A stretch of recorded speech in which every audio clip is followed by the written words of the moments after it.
이 30세 여자 환자는 상하계 치아 사이 공간을 메우고 싶어서 저희 병원을 찾아왔습니다.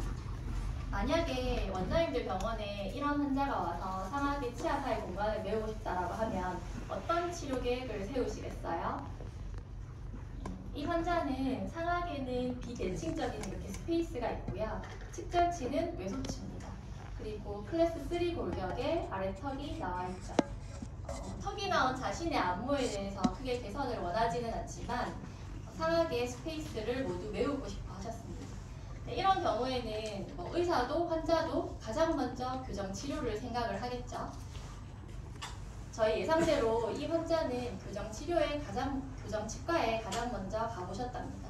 그런데 교정 치료만으로는 해결을 할 수가 없고 교정 치료와 반드시 양악 수술을 동반해야 된다라는 진단을 많이 받으셨다고 합니다. 근데 제가 보기에도 그냥 턱이 남은 그 환자의 안모를 개선하기 위해서 서저리를 고려를 해야 될 것 같고요. 그리고 교정을 한다면 저 15번의 인펙션된 치아를 발치하기도 그리고 견인하기도 어려울 것 같습니다. 저는 이 환자에게 교정 치료 대신 양악 수술 대신 이렇게 무삭제 비니어 치료를 하였고요. 환자의 요구사항에 맞게 치아 삭제를 하지 않았고 환자가 미백을 한 것 같은 약간 밝은 색상의 비니어로 이 환자분의 컴플렉스를 굉장히 쉽고 빠르게 해결할 수가 있었습니다. 이 무삭제 비니어로 보시다시피 미드라인을 맞출 수는 없어요. 그리고 클래스 3 골격도 해결할 수가 없고요. 더군다나 이제 턱이 나온 환자의 안무도 전혀 개선을 할 수가 없습니다. 전치부의 스페이스 자체가 비대칭이기 때문에 프랩 없이는 이 비니어 자체도 대칭적으로 황금 비율로 만들 수가 없습니다. 이렇게요. 그렇지만 이 환자의 주된 컴플렉스인 치아 사이 공간을 쉽고 빠르게 해결을 할 수는 있죠. 술자도 환자의 CC를 쉽고 빠르게 해결을 할 수 있고 환자도 자신의 컴플렉스를 통증 없이 빠른 시간에 해결을 할 수가 있습니다. 만약에 원장님들께서 이 환자라면 교정 치료와 양악 수술 그리고 무삭제 라미네이트 어떤 치료를 받고 싶으세요? 색이 다요. 네. 환자의 솔직한 마음을 한번 들어보겠습니다. 경상도 사투리가 많이 나와요. 옛날에는 아예 이해 안 보이게 썼죠. 그냥 단어로 이렇게 찍었는데 요즘에는 이렇게 별로 신경을 안 쓰는 것 같아요. 옛날에 신경 많이 썼죠. 그냥 최대한 이게 안 보이게 찍으려고. 교정 치료를 했거든요. 근데 거기서도 이제 야 교정해야 돼. 정말 안 됐다. 이러면 양아는 진짜 도저히 자신이 없는 거예요. 그래서 라미네이트 하라고 원래 라미네이트는 원래 하지 말라고 하니까 그래서 네, 알겠다. 그냥 그건 그렇게 생각을 했는데 어때요? 좋아요. 진짜 아마 수술보다 훨씬 나을 것 같아요. 그냥 무삭제라고 하니까 하는 게 훨씬 많이 있어요. 이 환자를 치료하기 위해서 저희 치과의사가 생각하는 치료 계획과 환자 본인이 생각하는 그 자신의 컴플렉스 해결법의 차이가 좀 있죠. 자, 그러면 다음 환자도 한번 보겠습니다. 이전 환자와 좀 비슷하지만 다르고 다르지만 비슷한 환자입니다. 그런데 CC는 거의 대부분 같아요. 웃거나 말을 할 때 상하계 치아 사이 공간이 보이지 않았으면 좋겠다. 이 환자도 역시 상하계는 양쪽에 비대칭적인 스페이스가 있었고요.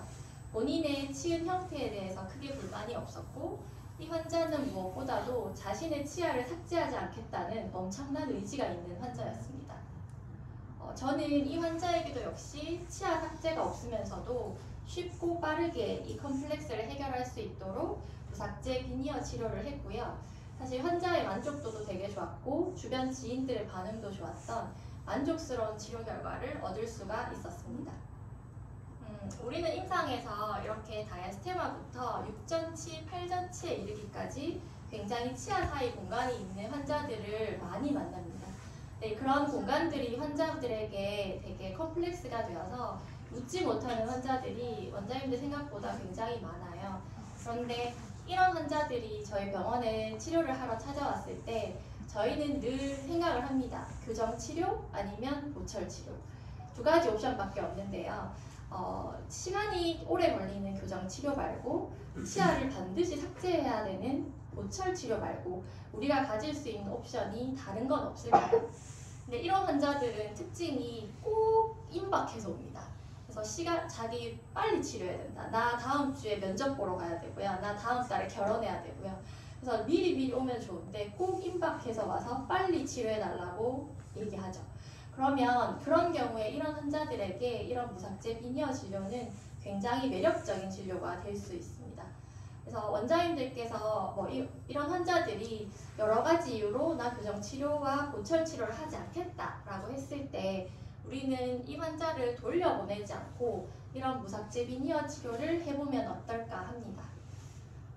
저는 여기 대구 미르치과병원에서 9층 미라클레이트 센터에서요, 이 무삭제 비니어를 주로 담당하고 있는 원장입니다. 그리고 참고로 이 미라클레이트라는 말은 저희가 미르에서 시행하는 그냥 A 클래스의 라미네이트다라는 말의 줄임말로 그냥 네이밍을 붙인 거고요. 얼마 전에 오픈한 저의 따끈따끈한 신상 진료실입니다. 그래서 이 심리센터라서 굉장히 밝고 환하게 인테리어를 했고요. 환자분들도 예뻐 보이도록 조명도 정말 많이 달았습니다.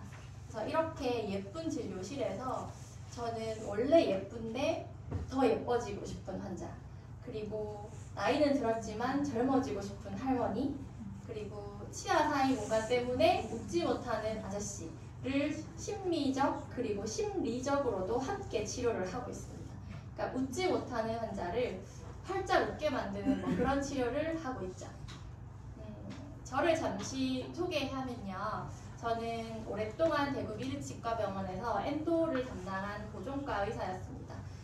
그런데 굉장히 우연한 기회로 이 무삭제 비니어를 접하게 되었고 이 비니어 진료가 재밌고 좋아서 지금 제 진료 시간의 대부분은 이 비니어 진료와 함께 하고 있습니다.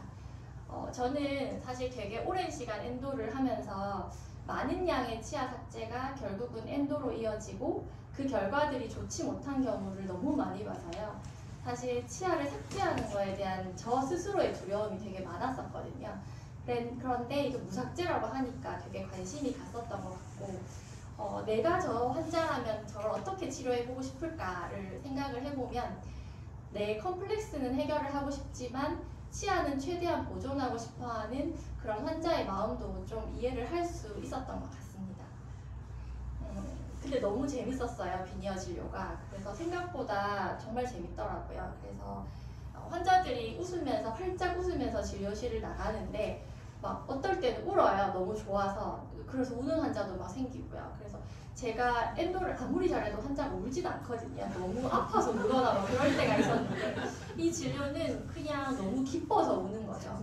그래서 정말 짧은 시간 안에 환자의 컴플렉스가 해결이 되고 환자의 만족도가 너무 좋았습니다. 그래서 환자들이 이런 치료가 있으면 홍보를 좀 하면 좋겠다. 이런 진료가 있는지 몰랐다. 왜 진작에 이걸 하지 않았냐. 이런 얘기들이 많았어요. 그래서 저희 병원에 저도 처음에 시작할 때는 환자가 그렇게 많지 않으니까 저희 병원에 내원하고 있는 환자들에게 이런 진료도 있습니다 라는 소개를 하기 위해서 막 이렇게 엘리베이터에 게시물도 붙이고 배너도 만들고 외벽 현수막도 걸고 비디오도 틀고 홍보를 할 수 있는 방법은 다 동원을 해서 홍보를 했습니다. 그런데 이제 저희 병원에 원내 환자가 하루에 한 400명 정도 되거든요. 그 환자들이 이렇게 오며 가며 한 번씩 접할 수 있도록 홍보를 하고 비슷한 컴플렉스를 가진 환자들이 관심을 가질 수 있도록 계속 유도를 좀 했었던 것 같습니다. 그래도 제가 보기에 가장 효과적인 이 원내 광고는 저희가 체어에서 대기하는 동안에 환자분들이 무조건 볼 수밖에 없는 이 화면 보호기입니다. 이 화면 보호기에 이 무삭제 비니어에 대한 내용을 계속 스크린 세이버로 만들어서 돌리면 환자분들이 굉장히 유심히 보시거든요. 그리고 굉장히 질문도 많고 관심도 많이 가져주십니다. 그래서 이렇게 화면 보호기를 만들어서 계속 스크린 세이버에 돌렸었는데요. 저도 처음에 시작할 때는 이렇게 환자 인원 가지고 돌렸었거든요. 근데 결국 환자의 얼굴이 나오는 게 가장 효과적이더라고요. 특히나 예쁜 환자가 나오는 게 효과적입니다. 그래서 그래서 미스 코리아도 막 이렇게 같이 라미네이트도 하고 그랬었어요. 그래서 요즘은 만족도가 높은 그런 비니어드 케이스들을 사진 촬영도 하고 그래서 홍보 영상도 만들고 홈페이지도 개선하고 그렇게 계속해서 좀 노력을 하고 있습니다. 그래서 원장님들께서도 비니어 진료를 처음 시작을 할 때 그렇게 환자의 수가 많지 않으실 수 있거든요. 그래서 이런 원내 환자들에게 이런 진료가 있다라는 것부터 소개를 해서 그런 환자들의 관심을 유도하는 방법을 저는 추천을 드립니다. 이 환자분도 스케일링을 하러 왔다가 사실은 화면 보기를 보고 문의를 하신 분인데요. 사실 상하게 이런 비심리적인 스페이스를 보면은 저희 치과의사의 잣대로는 이 젊은 여자분이 뭐 교정을 하든 보철을 하든 뭘 해서든 저 스페이스를 해결을 했을 것 같은데 이 환자분은 교정 치료도 싫고 치아를 삭제하는 크라운 치료는 더 싫고 그래서 저 상태로 결혼도 하고 아이도 낳고 그러니까 뭔가 전치부를 손대지 않고 치료를 할 수 있는 방법이 없다라고 생각하고 지내시다가 이제 스크린 세이버를 보고 저를 직접 찾아오셨습니다. 이거는 100% 무삭제로 진행한 케이스인데요. 사실 저는 삭제량에 대한 부분은 환자분과 충분히 논의를 후에 환자분의 의견을 좀 존중을 하는 편입니다. 사실 많이 깎으면 더 예쁘게 만들 수 있는데요. 그게 환자분이 원하는 치료 방향이 아니면 저는 환자분과 절충을 해서 좀 부족하더라도 절충해서 치료를 하는 게 그게 만족도를 조금 더 높이는 일인 것 같더라고요. 그래서 생각보다 많은 환자분들이 이 치아 삭제에 대한 두려움이 많으셔서 저는 그 마음을 좀 이해를 하고 환자분이 원하지 않으시면 삭제량을 좀 줄여서 부족하더라도 그렇게 치료를 하고 있습니다. 사실 단순히 구강 내 사진만 보면 이렇게 삭제 없이 붙인 비니어 때문에 라비알 쪽으로 조금 풍요해 보일 수 있고 그리고 비니어 자체를 황금 비율로 만들 수가 없지만 환자의 안모는 굉장히 드라마틱하게 개선을 할 수 있기 때문에 저희가 보기엔 아쉽지만 환자 입장에서는 굉장히 만족할 만한 그런 진료가 될 수 있습니다. 이 무삭제 비니어 진료를 한 지 3년이 흘렀는데요. 지금까지 파절이나 탈락 그리고 치주적인 문제도 유발이 되지 않고 잘 사용을 하고 계십니다. 제가 이 비니어 진료를 하다 보니까 이렇게 기존에 문제가 있었던 비니어들을 교체를 할 일들이 생기는데요. 원장님들 이 비니어가 몇 년 정도 되신 것 같으세요? 원장님 몇 년 되신 것 같으세요? 10년 이상? 이 비니어 30년 되셨답니다. 네, 30년 전에 다이스테마 때문에 이 비니어 진료를 했다고 하셨는데 이제는 11번에 깨진 부분 그리고 형태를 좀 바꾸고 싶다라고 해서 저를 사실 찾아오셨습니다. 근데 이 비니어를 제거를 해보면요. 이렇게 에나멜이 그대로 남아있어서 굉장히 접착에 유리했었던 것 같고 그 에나멜의 우식 저항성 덕분에 그 비니어 내면에 우식이 생기지 않고 치아가 굉장히 잘 보존이 되어 있습니다. 그래서 아마도 명칭을 붙이지는 않았지만 이런 진료들이 30년 전에도 행하고 있었던 무삭제, 최소삭제 라미네이트가 아니었을까라는 생각이 들고요. 지금 미니멀 인베이시브라고 일컬어지는 이 진료가 사실 환자의 치아 보호에도 굉장히 도움이 됐지만 이렇게 먼 훗날에 재치료를 시행하게 될 저희 후배 치과의사를 위한 선배 치과의사의 배려가 아니었을까라는 생각을 합니다. 그래서 저희가 한 그런 보철물들이 환자 입원에서 아주 오랫동안 기능을 하기를 바라지만 언젠가 이렇게 재치료를 시행할 날들이 왔을 때 저희도 후배 치과의사들에게 임플란트의 옵션만 줘서는 안 될 것 같습니다. 사실 지금의 치과 영역은 이렇게 미니멀 인베이시브 트리트먼트의 개념을 추구하는 방향으로 나아가고 있어요. 이 어세스 되게 익숙하시죠? 이동균 원장님 어세스입니다. 엔도는 하지만 건강한 에나멜과 덴틴을 지키고 보호하겠다는 거죠. 그리고 이런 발치 보신 적 있나요? 사실 모든 경우에 이 발치가 가능하지 않겠지만 결국 최소한의 침습으로 발치를 하겠다는 저희의 노력입니다. 그러면 지금 비니어 영역은 어떨까요? 사실 이 비니어 영역은 되게 오래전부터 가지고 있었던 그런 선입견이 예뻐지기 위해서 건강을 해치는 치료. 하고 나면 환자 입장에서는 비니어 치료하고 나면 시리고 아파서 식사가 불가능한, 밥 먹다가 뚝뚝 떨어지는 그런 비니어 진료의 부작용들만 사실은 언급이 됐었고, 저희 술자 입장에서는 이런 라미네이트 하러 오는 환자들은 너무 심미에 까다롭고 힘들어서 상담부터 너무 힘들고, 하고 나면 뭐 시리고 아프다고 매일 컴플레인하고, 하고 나서도 임시치아 떨어진다고 매일 찾아오는 그런, 피할 수 있으면 나는 피하고 싶은 그런 진료 영역이었었어요. 근데 하지만 이제 비니어도 이런 무삭제, 초소삭제 비니어로 그런 컨셉들이 자꾸 변화를 하고 있습니다. 지금 교정에서는 사실 투명 교정이 대세잖아요. 근데 이 무삭제 비니어에서는, 비니어 영역에서는 이 무삭제 비니어가 굉장히 대세입니다. 제가 해보니 이 무삭제 비니어는 굉장히 많은 장점이 있는 진료예요. 네, 삭제를 적게 하니까 결국 치아 보존에 유리한 게 맞고요. 그리고 프리퍼레이션을 하지 않으니까 마취가 필요 없고 수루 감인증이 전혀 없습니다. 그리고 무엇보다 술자 입장에서 좋은 건 저희가 템포러리 비니어를 하지 않아도 되기 때문에 저희의 체어 타임, 노력, 그리고 임시 치아 탈락 스트레스에서 완벽하게 벗어날 수 있습니다.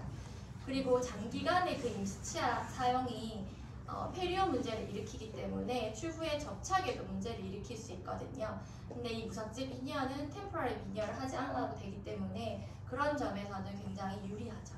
그리고 무엇보다 우리는 강력한 에나멜 접착을 이용을 할 수 있기 때문에 그 비니어의 탈락으로 인한 리메이크, 그리고 뭐 컴플레인 이런 데서 완전히 벗어날 수가 있습니다.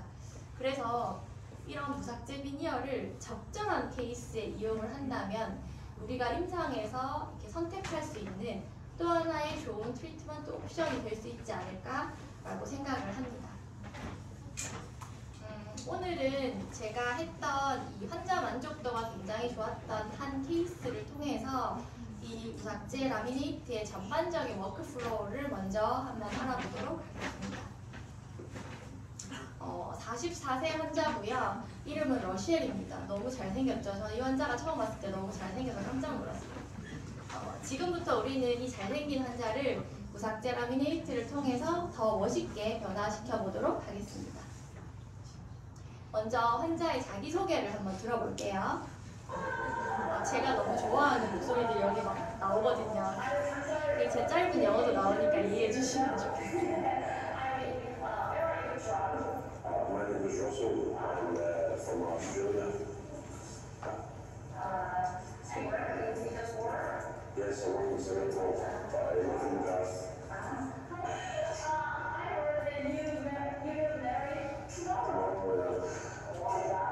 I should have came a week younger. Yeah, I cracked my tooth when I was playing sport, and we've done a film, so but now older, it doesn't look right, so I want to get it fixed. 저는 이 환자분이 처음 오셨을 때 놀랐던 게, 제가 얼마 전에 호주에서 이제 세미나를 했었는데요. 또 호주 분이 어떻게 대구까지 알고 찾아오셨을까, 그게 놀랐고, 두 번째 놀란 건 그 다음날 아침 새벽에 결혼을 하는데 전날 비니어 진료를 하러 왔습니다. 진짜 한국에서는 거의 있을 수 없는 일인데요. 아마 한국에 머무르는 시간이 얼마 되지 않았던 것 같고요. 이 환자분은 예전에 치료하다 운동을 하다가 다쳐서 전치부에 이렇게 레진으로 수복을 했었는데요. 저 부분이 보기 싫다고 하셨고, 이 비니어를 통해서 전반적인 화이트닝을 같이 원하셨습니다.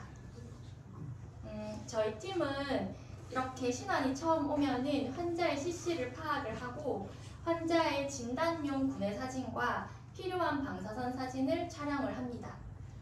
그리고 요즘에 제 프로토콜에서 하나 추가된 사진이 있는데요. 이렇게 환자가 웃을 때 스마일 라인을 파악하고 치은의 그 입술의 위치와 형태를 파악할 수 있는 이 입모양 사진입니다. 저는 이 입모양 사진을 통해서 웃을 때 치은의 노출 정도를 파악을 해서 크라운 랭스닝 혹은 진지백토미 여부를 파악을 하고요.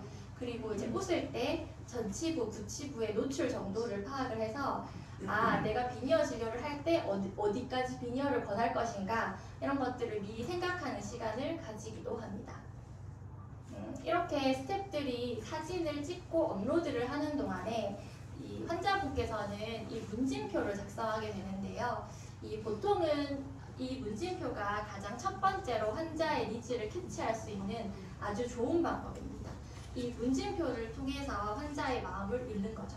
사실 이 비니어 진료는 이걸 하러 오시는 환자분들은 대부분 자신의 니즈가 굉장히 분명하기 때문에 저희가 이 구강내 사진과 이 문진표만 봐도 이 환자분이 상하게 이 충치 치료 흔적을 없애고 변색을 해결하기 위해서 비니어를 하러 왔고, 그리고 100% 무삭제를 원하지 않는구나, 필요하면 치아 정돈 정도는 가능하겠다, 그리고 잇몸 성형을 할 생각은 없고 이갈이 습관이 있으니까 교합은 좀 잘 확인을 하는 게 좋겠고, 비니어를 하고 나서도 적극적으로 스플린트를 권하는 게 좋겠다, 뭐 이런 환자에 대한 기본적인 정보들이 이 문진표를 통해서 파악이 됩니다. 그래서 이 과정이 환자의 니즈를 캐치를 하고 환자가 생각하고 기대하는 그 치료 계획을 저희가 캐치할 수 있는 아주 좋은 방법이죠. 만약에 환자가 나는 무삭제 체크를 해놨는데 원장님들이 너는 삭제 안 하면 비니어 할 수 없어 라고 얘기를 하던가, 아니면 저는 이 환자가 웃을 때 잇몸 라인이 하나도 안 보여서 나는 잇몸 성형을 할 생각이 없는데 너는 잇몸 성형을 계속 해야 돼, 이렇게 계속 강요를 하면 사실 이 비니어에 대한 동의율을 저희가 높일 수가 없겠죠. 이렇게 구강내 사진과 문진표까지 다 파악을 하고 나면 원장님들께서 환자를 만나러 가시잖아요. 그러면 이제 환자의 정면에 서서 안녕하세요 인사를 하면서 환자를 보겠죠. 그러면 저희가 그때 가장 먼저 파악해야 될 것은 환자의 안무입니다. 그리고 이 문진표로 다 알고 있지만 어떤 걸 개선하고 싶으세요? 이렇게 한번 질문을 하시겠죠? 그때는 환자가 웃거나 말을 할 때 이 환자의 안무를 먼저 파악을 하셔야 됩니다. 그래서 치아를 보기 전에 가장 먼저 환자의 안무를 파악을 하셔야지 이 환자에게 무삭제 비니어를 적용할 수 있을까 없을까를 머릿속으로 떠올리실 수가 있는 거죠. 이 환자의 안무를 잠시 살펴보면요. 이 환자는 치열이 굉장히 가지런한 편이고 크게 돌출이 없습니다. 그리고 이제 말씀하실 때는 치아가 많이 가리는 편이지만 활짝 웃을 때는 윗입술이 치은의 일부가 보이도록 살짝 덮고 있죠. 그리고 웃을 때 입꼬리가 올라가면서 속구치까지 거의 다 보이고요. 그리고 상악치아의 이 인사이저를 연결한 그 아치 라인이 하악 입술 라인과 평행을 이루고 있어서, 즉 이 입술 라인이 아래 그 스마일 라인이 입술과 치은과의 조화를 이루고 있다고 볼 수 있습니다. 그리고 마지막으로 이 환자를 측면에서 보면요, 상악의 라비알 서페이스를 연결한 이 아치 라인이 하악 아랫입술 안쪽 라인 안에 위치를 하고 있어서요. 그 말은 옆에서 봤을 때 이 옆 라인의 치아가 입술 라인 안쪽에 있어서, 그러니까 치아와 입술 사이에 적정 거리가 있어서요. 이런 안무를 가진 환자분들은 정말로 무삭제로 비니어를 하더라도 환자의 안무 덕분에 크게 돌출을 인지하지를 못합니다. 이게 가장 핵심입니다. 무삭제를 적용할 수 있을까 없을까는 치아도 치아지만 안무에서 사실은 파악이 가장 많이 됩니다. 그리고 환자의 안무가 파악이 되고 나면 이제 전체 치아도 같이 파악을 하는데요. 이 환자는 이제 정면에서 보시면 11번, 21번 중절치 사이즈가 좀 크고 그에 반해 측절치 사이즈가 좀 작았습니다. 그리고 이 환자는 정면에서 인사이저에 올드 레진 필링이 있었죠. 그 부분을 저희가 임상검사와 방사선 검사를 했을 때 치아는 다 이탈했습니다. 그리고 중절치 사이즈가 좀 크고 측절치 사이즈가 조금 작은 편이었고요. 측면에서 보시면 측절치는 사이즈가 작지만 키울 수 있는 디스탈의 공간이 좀 있었고, 대신 22번 치아는 메지알과 디스탈에 전혀 공간이 없었습니다.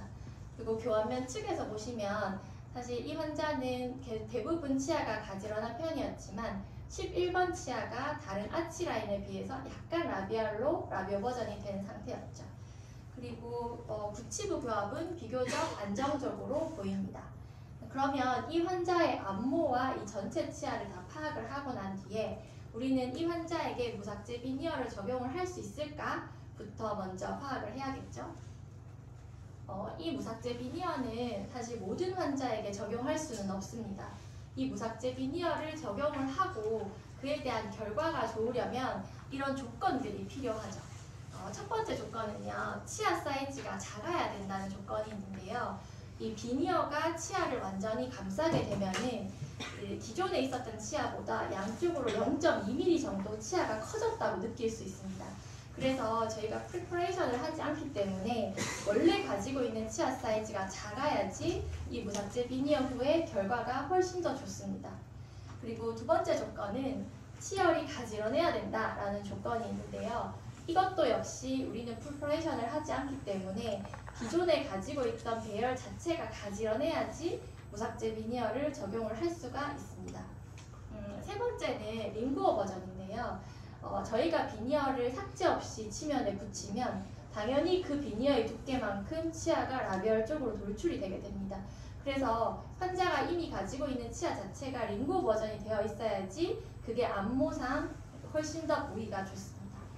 마지막 조건은 지대치의 변색이 최소화되어 있어야 된다는 조건인데요. 이 비니어의 두께가 굉장히 얇기 때문에 지대치의 변색이 있다면 그 변색이 얇은 비니어를 통해서 우러나오게 됩니다. 그래서 원래 하방의 지대치 자체의 변색이 적어야지 나머지 그 비니어의 결과가 훨씬 더 좋습니다. 자, 그러면 이 네 가지 조건에 러시엘의 치아가 부합하는지 한번 확인을 해보겠습니다. 첫 번째 조건이 치아 사이즈가 작아야 된다라는 조건이었는데요. 이 환자는 중절치 사이즈가 좀 크고 측절치 사이즈가 좀 작았습니다. 그리고 중절치 두 개 중에서는 11번 치아에 비해서 21번 치아가 조금 더 컸었죠. 폭경이 훨씬 더 컸고요. 특히 12번 디스탈에는 치아의 사이즈를 키울 수 있는 공간이 있었지만 22번 메조 디스탈에는 공간이 전혀 없었습니다. 그리고 두 번째 조건은 치아 배열이 가지런해야 된다는 조건인데요. 이 환자는 비교적 치아 배열이 가지런하다고 볼 수 있죠. 크라우딩이 심하거나 로테이션이 심한 경우는 없었습니다. 사실 지금 24번 치아가 로테이션이 좀 있지만 특별히 비니어를 하는데 문제가 될 만큼의 로테이션은 아니었죠. 그리고 세 번째 조건은요. 치아가 링구어 버전 되어 있어야 된다는 조건인데요. 이 환자의 아치라인에서 보면 나머지는 특별히 돌출이 없었지만 11번 치아가 약간 그 아치라인에서 벗어나서 라비오 버전이 되어 있었습니다. 그리고 마지막으로 변색이 최소화되어 있어야 된다는 조건인데요. 이 환자는 전체적으로 좀 옐로우시한 변색이 있었지만 특정 치아나 모든 치아에 심각한 정도의 변색은 없다고 볼 수 있습니다. 그러면 이 환자에게 배열과 변색에 대한 조건을 이제 충족을 했으니까 중절치 사이즈가 크니까 그 중절치 사이즈를 좀 줄이고 그 줄인 폭경을 측절치를 키우는데 좀 사용을 하고요. 그리고 가장 라비오 버전이 되어 있었던 11번 치아의 라비아를 약간 셀렉티브 그라인딩을 해서 조금 링구어 버전을 시킬 수 있다면 우리는 이 환자에게 무삭제, 최소삭제 비니어를 적용을 할 수 있고 그에 대한 결과가 좋을 것이다 라고 예상을 할 수가 있습니다. 이렇게 전체적인 치아를 한번 파악을 하고 나면 각각의 치아도 한번 파악을 하는데요. 먼저 원장님들께서 비니어 진료를 하기 전에 페리오 컨트롤이 잘 되는가를 파악을 하셔야 됩니다. 페리오 컨트롤이 잘 안 되는 환자는 무조건 비니어 진료를 하시기 전에 스케일링이나 잇몸 치료를 통해서 페리오 컨트롤 해야 추후에 인프레션을 뜰 때도 잘 나오고 비니어를 접착을 할 때도 크게 블리딩이 유발되지 않고 잘 비니어 접착을 잘 할 수가 있습니다. 그래서 저는 보통은 상담을 하는 당일에 무조건 스케일링을 오더를 하고요. 100% 거의 스케일링을 하고 그리고 오랄 하이진 교육도 굉장히 열심히 합니다. 그리고 두 번째는 비니어 진료를 하기 전에 검라인을 체크를 하셔야 되는데요. 이 환자분들이 비니어 진료를 하기 전에는 자신의 치은 상태에 대해서 크게 인지를 하지를 못하는데요. 비니어 진료를 하고 나면 이거 치아 길이가 다른 것 같아요. 이렇게 말씀을 하시거든요. 그래서 진지백토미를 해야 될 부분이 있는지 반드시 비니어 전에 체크를 하셔야 되고요. 마지막으로 이렇게 비니어 진료 전에 치료해야 할 우식치아가 있거나 기존 수복물이 있다면 비니어 진료 전에 재치료를 반드시 시행을 하셔야 됩니다. 저는 이런 수복물이 있으면 사실 다시 수복을 하고 그 위에 비니어를 하는 거를 선호하거든요. 그게 접착에 훨씬 더 유리하더라고요. 자, 이렇게 이제 환자의 안모와 치아에 대한 파악이 끝나면 환자와 함께 직접 구강 내 구의 사진을 보면서 상담을 하고 이런 비니어 진료에 대한 설명을 충분히 합니다. 환자분들이 가장 궁금해 하시는 것이 이 비니어 진료로 나의 니즈가 충족이 될 것인가? 정말 무삭제로 할 것인가? 아니면 통증은 없는가? 이 비니어가 얼마나 오랫동안 유지가 될 것인가? 뭐 이런 질문들을 많이 하시거든요. 그래서 이런 질문들에 대한 대답을 사실 드리고요. 그리고 모든 진료를 시작하시기 전에 환자의 현재 교합 상태를 확인을 합니다. 그런데 이런 많은 질문들 중에 환자분들이 가장 궁금해 하시는 것은 이 비니어 진료로 나의 안모가 어떻게 개선이 될 것인가 입니다. 그래서 비니어를 사실 한 번도 해보지 않은 진료니까 굉장히 두려움이 앞서는 것 같기도 하고요. 그리고 비니어 후에 변화된 나의 모습이 좀 궁금하기도 하겠죠. 이렇게 궁금해 하시면 이렇게 보여드리면 됩니다. 이 방법은 3D 목업 시뮬레이션을 통해서 환자의 비니어 전후 모습을, 변화된 모습을 이렇게 환자분께 보여드리는 거죠. 사실 저희가 이렇게 옷을 살 때도 입어보고 나한테 어울리는지 확인하고 구매를 하잖아요. 근데 이 비니어 진료도 환자분께서 직접 눈으로 하고 확인을 하고 나에게 어울리는지 확인을 하고 치료를 결정하실 수가 있다면 환자가 처음 해보는 비니어 진료에 대한 두려움도 좀 없어질 것 같고요. 그리고 내가 생각하고 기대한 대로 만들어진 비니어에 대해서 만족도도 좀 높을 것 같습니다. 그리고 사실 술자 입장에서도요, 이 비니어 진료에 대한 만족도를 미리 평가를 할 수 있어서 그냥 뭐 리메이크나 아니면 이런 형태일 줄 몰랐어요, 뭐 이런 컴플레인들도 조금 줄일 수가 있습니다. 그래서 사실 저는 요즘에 이 레이 페이스를 이용한 이 3D 목업 시뮬레이션 방식을 굉장히 진료에 적극적으로 이용을 하고 있습니다. 이 레이 페이스는 3D 페이셜 스캐너인데요. 6개의 카메라로 환자의 안모를 촬영을 해서요. 그 환자의 얼굴과 조화된 보철물을 만드는 데 도움을 받기도 하고, 이렇게 3D 목업 시뮬레이션을 통해서 환자의 치료에 상담을 하는데 상담 동의율을 높이는 데도 사용을 하고 있습니다. 이렇게 3D 목업 시뮬레이션을 시행하기 위해서는 사실 페이셜 스캔 데이터와 오랄 스캔 데이터가 필요를 합니다. 이 페이셜 스캔 데이터를 촬영을 하기 위해서 이렇게 환자의 안모를 맞추고 환자가 정면을 보고 치아가 보이도록 활짝 웃으면 0.5초 안에 환자의 얼굴을 촬영을 하고요. 그리고 저는 프라임 스캐너를 통해서 이 환자의 구강 오랄 스캔 데이터를 체득을 합니다. 그래서 페이셜 스캔 하는데 한 2-3분, 그리고 오랄 스캔 하는데 한 5분. 이 간단한 치료 과정이 앞으로의 저희 모든 치료 과정을 굉장히 수월하게 만들어줍니다. 3D 목업 시뮬레이션 영상을 잠시 보여드리면요. 지금 이 화면은 페이셜 스캐너로 촬영한 환자의 안모에 이 기준점을 잡아서 아까 체득한 구강 내 오랄 스캔 데이터를 매칭을 합니다. 그래서 매칭이 잘 되었는지 확인을 하고요. 이 두 데이터가 매칭이 된 상태에서 페이셜 스캔상의 치아 부분만 삭제를 하면은 이 두 데이터가 매칭이 됩니다. 그 매칭된 상태에서 3D 스파일 디자인을 불러오면 환자의 얼굴에 이 비니어가 매칭이 되고요. 그 상태에서 환자에 맞게 비니어를 조절을 좀 합니다.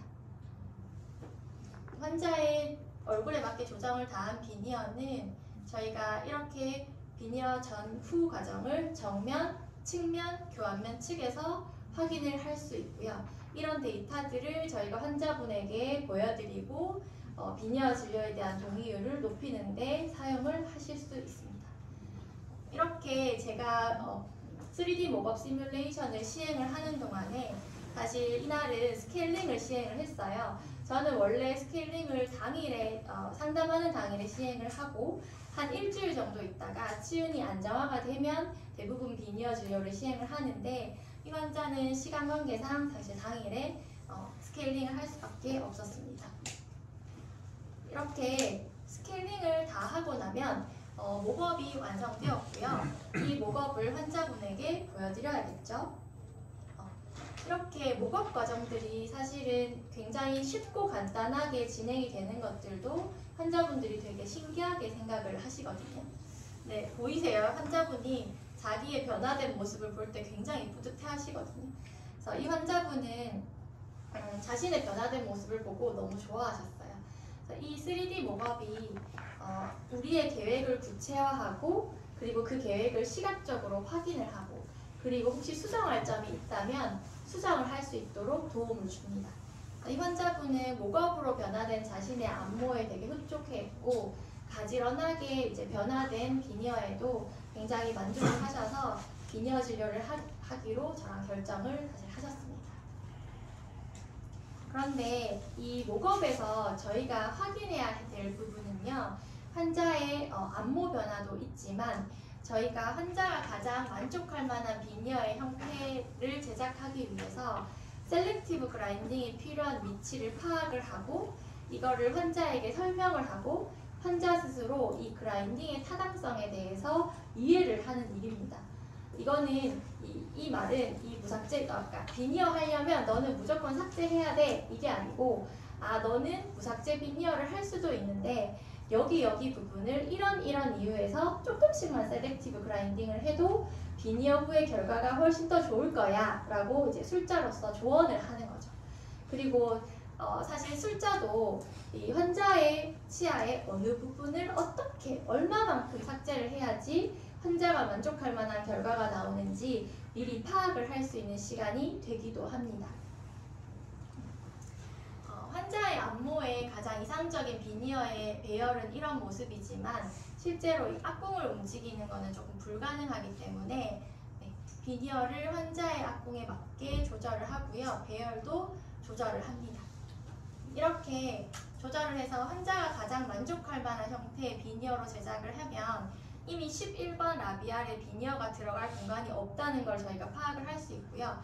이 부분에 셀렉티브 그라인딩이 필요하다는 것을 알 수가 있습니다. 그리고 10번 때에는 약간 그라인딩이 필요한 부분이 파악이 되죠. 그런데 이 환자는 중절치 사이즈가 좀 크고 측절치 사이즈가 좀 작았거든요. 그러면 보시면 이렇게 돌려보시면 이 위치들을 다 파악을 할 수가 있습니다. 그래서 이 측절치를 키우고 중절치 사이즈를 좀 줄이기 위해서 그리고 12번과 22번을 대칭적으로 만들기 위해서 21번 디스탈에 삭제량이 필요하다는 것을 여기서 알 수가 있죠. 근데 삭제량이 제가 조금 많은 것 같아서 이 비니어들을 조금씩 조정을 해봅니다. 삭제량이 많은 것 같아서 이 비니어를 디스탈로 약간 돌려봤더니 이 프록시말의 삭제량은 좀 주는데 21번 라비알의 삭제량이 조금 더 생기더라고요. 그런데 만약에 술자가 이것도 삭제량이 너무 많은 것 같다 혹은 환자가 무삭제로 비니어를 원한다 라고 하면 저희가 비니어 후의 아치라인을 이렇게 더 라비알 쪽으로 낼 수 있지만 이렇게 제작을 하면은 환자 치아가 더 라비오 버전이 심해져서 환자가 만족할 만한 비니어의 형태를 만들지 못할 수도 있습니다. 사실 이렇게 저는 디지털을 통해서 이렇게 셀렉티브 그라인딩이 필요한 위치들을 파악을 하고 있고요. 사실 이 무삭제, 초소삭제 비니어는 이 셀렉티브 그라인딩에 대한 그 삭제에 대한 명확한 원칙이 없습니다. 그래서 환자가 삭제를 하는 것은 결국은 결과물을 미리 예측을 하는 거기 때문에 환자와 가장 만족할 만한 비니어의 형태를 생각을 하시고 그 상태에서 내가 필요한 부위에 내가 필요한 양만큼을 셀렉티브 그라인딩을 하시면 됩니다. 그렇게 진행을 하시면 되고요. 이렇게 셀렉티브 그라인딩이 필요한 위치 그리고 목업 영상을 다 확인을 하고 나면 비니어 진료를 시작하시기 전에 환자와의 최종 동의사항을 확실하게 하셔야지 추후에 환자의 컴플레인이나 문제가 생기지 않습니다. 그래서 이 환자와의 동의사항을 보시면 이 환자에게 제가 3D 목업 시뮬레이션 영상을 보여드리고 환자를 설득해서 11번, 21번 치아의 폭경을 좀 줄이고 그 폭경을 측절치를 키우는 데 사용을 하겠다. 그리고 라비알 서페이스를 좀 삭제를 하겠다라는 것은 환자분도 목업 영상을 보고 좀 동의를 해주셨습니다. 그리고 이 환자는 밝은 색상의 비니어를 원했고요. 그리고 너무 여성스러운 라운드한 형태보다는 좀 남자다운 각진 형태의 비니어를 원했습니다.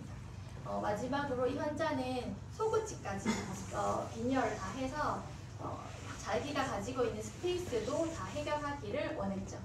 환자의 요구사항을 듣고 나면 저는 이렇게 대답을 합니다. 먼저 11번, 21번 인사이저의 올드 레진 필링은 나는 제 치료를 한다.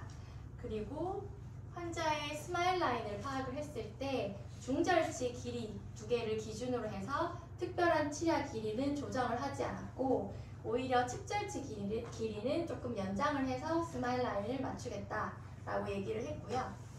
그리고 이 모범 영상을 참고를 해서 환자의 아이디얼 아치 라인을 제가 형성을 했을 때 11번 라비알 그리고 21번 치아의 라비알의 일부는 셀렉티브 그라인딩을 하겠다. 그리고 오히려 측절치 부분은 약간 두께를 조정해서 아치 라인을 맞춰드리겠다라고 얘기를 했습니다. 그리고 이 치아의 중절치의 폭경 그리고 치축을 확인을 했을 때 이 중절치의 폭경을 줄이고 약간 디스탈로 틀어져 있는 치축을 바로 세우기 위해서 디스탈 라인 앵글과 디스탈 마진 부분을 약간 셀렉티브 그라인딩을 하기로 했습니다. 마지막으로 이렇게 최종적으로 비니어 사이즈를 줄이고 이 밀링을 할 때 이렇게 각이 진 부분이 있으면 밀링을 할 때 그 블럭이 다 파절이 되거든요. 그래서 그 부분에 파절이 일어나지 않기 위해서 이렇게 다 각들을 라운드하게 조절을 하겠다라고 얘기를 했습니다. 자, 이렇게 환자와 술자가 동의가 되고 나면은 이런 동의된 사항들을 토대로 저는 실제로 셀렉티브 그라인딩을 시행을 합니다. 이 무삭제가 가능한 부분은 최소한 삭제 없이 그리고 더 나은 결과를 위해서 셀렉티브 그라인딩이 필요한 부위는 환자와의 동의 후에 최소한으로 셀렉티브 그라인딩을 시행하는 것이 이 무삭제 최소삭제 라미네이트의 그라인딩 컨셉입니다. 실제로 우리는 이런 과정들이 3D 목업을 통해서 이제 이미 파악이 된 상태죠. 먼저 이 환자에게 11번, 21번 치아에 재치료를 했습니다. 기존 수복물은 대부분 이제 상태가 좀 불량하기도 하고요. 그리고 접착에 굉장히 불리하기 때문에 저는 재치료를 무조건 시행을 먼저 합니다. 그리고 레진 부위를 제거를 하고 이 부분을 세라믹 비니어만으로 수복을 할 수도 있는데요.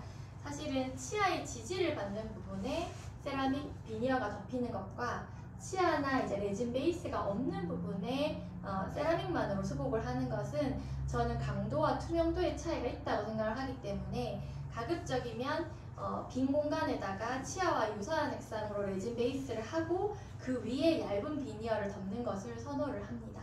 이게 간혹은 베이스가 없으면 이게 얇기 때문에 치아와 비니어의 경계가 비쳐 보여서 환자에게 굉장히 문제가 되는 경우들이 생기거든요. 그래서 저는 무조건 베이스를 하고 그 위에 비니어를 덮습니다. 이제는 셀렉티브 그라인딩 영상을 한번 보겠습니다. 가장 라비알 쪽으로 돌출되어 있었던 11번 치아의 라비알 부분을 가장 중점적으로 셀렉티브 그라인딩을 하고요. 그리고 중절치의 폭경을 줄이고 측절치의 폭경을 더 느리기 위해서 디스탈 라인 앵글 부분과 디스탈 마진 부분을 약간 셀렉티브 그라인딩을 합니다. 그리고 앵글 부분은 무조건 라운드하게 조정을 해주셔야지 파절이 일어나지 않습니다. 그리고 측절치는 조정을 할 게 없었기 때문에 앵글 부분만 라운드하게 조정을 하고요. 그리고 21번 치아는 폭경이 가장 컸었거든요. 그래서 21번 치아의 라비알의 일부 그리고 디스탈 라인 앵글과 디스탈 마진 부분을 가장 중점적으로 프랩을 해서 22번 치아의 크기를 더 키울 수 있는 공간을 마련을 했고요.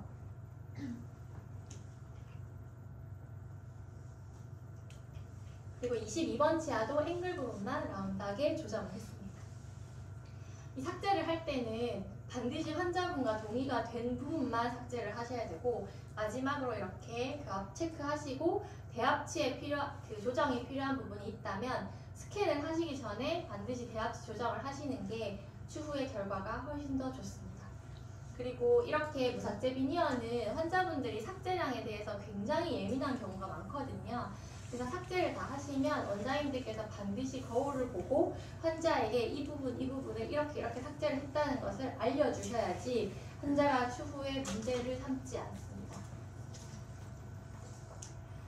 이게 러시엘의 프랩 후의 구강내 사진을 한번 보도록 하겠습니다. 먼저 저는 이 기존 수복물을 재치료를 했고요. 그리고 중절치 길이를 기준으로 했기 때문에 특별한 길이의 조정은 하지 않았습니다. 그리고 저희가 설정한 아치라인에서 벗어난 11번 치아의 라비알 그리고 21번 치아의 라비알 일부를 셀렉티브 그라인딩을 했고요. 그리고 그리고 치축을 바로 세우고 치아 폭경을 조절하기 위해서 디스탈 라인 앵글과 디스탈 마진 부분을 줄였습니다. 마지막으로 이제 밀링 시의 파절을 받고 비니어의 최종 사이즈를 줄이기 위해서 이렇게 앵글 부분들만 라운드하게 조절을 했고요. 견치와 소구치는 전혀 프랩을 하지 않았습니다. 제가 프랩을 할 때 사용한 버는 이 테이퍼드 라운드 엔드 다이아몬드 버고요. 이 마니사에서 나오는 TR11번 버인데요. 대부분은 삭제량이 그렇게 많지 않기 때문에 아주 절삭력이 좋고 샤프한 저거 하다면 저는 대부분 무삭제 비니어의 셀렉티브 그라인딩을 마칠 수 있다고 생각합니다. 자, 이렇게 셀렉티브 그라인딩이 끝나고 나면 저는 기공사와 함께 셀렉티브 그라인딩이 필요한 위치를 파악을 하고 비니어의 쉐이드 체크를 합니다. 그래서 현재 환자의 쉐이드를 체크를 하고 환자가 원하는 비니어 색상까지 모두 고르는데요. 요즘 이 무삭제 비니어를 하러 오는 환자분들은 이 자연스러운 주변 치아와 유사한 색상의 비니어는 원하지 않습니다. 그래서 하악 치아와 차이가 있거나 주변 치아와 차이가 있어도 그런 거 크게 개의치 않고 내가 웃거나 말을 할 때 그냥 그 모습이 예뻐 보이기를 바라는 환자들이 굉장히 많습니다. 그래서 이런 쉐이드들도 환자분께 직접 보여드리고 환자가 고를 수 있도록 하는 게 추후에 문제가 없고요. 이렇게 쉐이드 체크는 환자와 기공사와 그리고 그 원장님께서 모두 함께 하시는 게 추후에 쉐이드로 인한 리메이크가 없습니다. 사실 모든 보철물들은 이렇게 프랩을 하기 전에 쉐이드 체크를 해야 되잖아요. 근데 이 환자는 이미 밝은 쉐이드의 비니어를 하겠다라고 선택이 되었었기 때문에 저는 프랩 체크와 그리고 비니어의 쉐이드 체크를 함께 했었는데요. 저희 무삭제 비니어도 실제로 싱글 비니어를 제작을 한다거나 아니면 치아와 유사한 색상의 비니어를 제작이 필요할 때에는 반드시 프랩을 하시기 전에 치아에 손을 대시기 전에 쉐이드 체크를 하시는 것이 맞습니다. 여기서 제가 한 가지 말씀드리고 싶은 것은 이 비니어 진료를 할 때 기공사와의 의사소통입니다. 저희 병원은 사실 원내에 기공소가 있기 때문에 기공사가 직접 와서 제가 프랩에 대한 이야기도 하고 치아의 형태도 직접 체크를 하고 저와 디스커션도 많이 하거든요. 그래서 기공사 또한 환자가 어떤 걸 원하는지 정확하게 알고 있습니다. 그런데 사실 원장님들께서 앞으로 이 비니어 진료를 하시려면 기공을 의뢰를 하셔야 되는데 그때는 환자의 니즈가 정확하게 적힌 의뢰서 그리고 정확한 쉐이드를 적어서 기공을 의뢰를 하셔야 됩니다. 이게 지금 저희 기공사가 러시엘의 쉐이드 체크를 할 때 찍은 사진이거든요. 지금 보시면 이렇게 치아의 치축을 확인할 수 있도록 스마일 안모 사진, 그리고 CO 상태의 치아와 입술 사진, 개구기를 끼운 상태에서 CO 상태, 그리고 하악 절단이 약간 보일 수 있는 입을 약간 벌린 상태, 지대치 쉐이드, 그리고 환자가 원하는 쉐이드, 이렇게 사진을 찍어서 보내주셔야지 그 기공사가 기공 작업을 하는데 굉장히 도움이 됩니다. 그리고 이 무삭제 비니어는 환자의 특이한 요구사항이 있다면 그런 것들도 가급적 자세하게 써서 보내주셔야지 기공 작업이 굉장히 수월합니다. 그래서 이 비니어 진료는 기공의 영역이 굉장히 많은 부분을 차지하는 거기 때문에 기공사와의 의사소통이 아주 중요한 파트라고 보실 수 있습니다. 자, 이렇게 쉐이드 체크까지 다 마치고 나면 저는 이 무삭제 비니어에 제작할 수 있도록 지대치를 스캔을 합니다. 저도 처음에 비니어 진료를 했을 때는요, 이렇게 러버 인프레션을 뜨고 왁스업을 하고 세라믹 인고트를 프레싱하는 이 프레싱 방식으로 이 비니어를 제작을 했었거든요. 그런데 이 비니어 하나를 제작하는데 너무 많은 시간과 노력이 할애가 되었어요. 먼저 이 무삭제 비니어는 프랩을 하지 않기 때문에 언더컷이 남아 있습니다. 그러면 이 러버 인프레션을 뜨면 그 러버가 프록시멀에서 계속 찢어지는 바람에 제가 한 번은 러버 인프레션을 7번까지 떠본 적이 있거든요. 그래서 그게 너무 환자도 힘들고 저희도 체업 타임이 너무 길었습니다. 그리고 두 번째는 사실 진료실에서 부착하다가 깨지는 경우들이 없지 않습니다. 그리고 파절이 일어날 수 있고요. 재치료가 필요한 경우들도 생기거든요. 리메이크가 생기는데 그런 과정들을 하려면 이런 모든 과정들을 처음부터 끝까지 반복을 해야 되는 일들이 너무 번거로운 일들이 많았어요. 그래서 저는 사실 진료는 좀 쉽게 접근을 하고 그에 따른 스트레스가 적어야지 술자도 그 진료를 이어서 계속 지속적으로 할 수 있다고 생각을 합니다. 그래서 좀 쉽고 간편하게 그리고 빠르게 진행을 하고자 러버 인프레션 대신에 이렇게 스캔 과정을 하고요.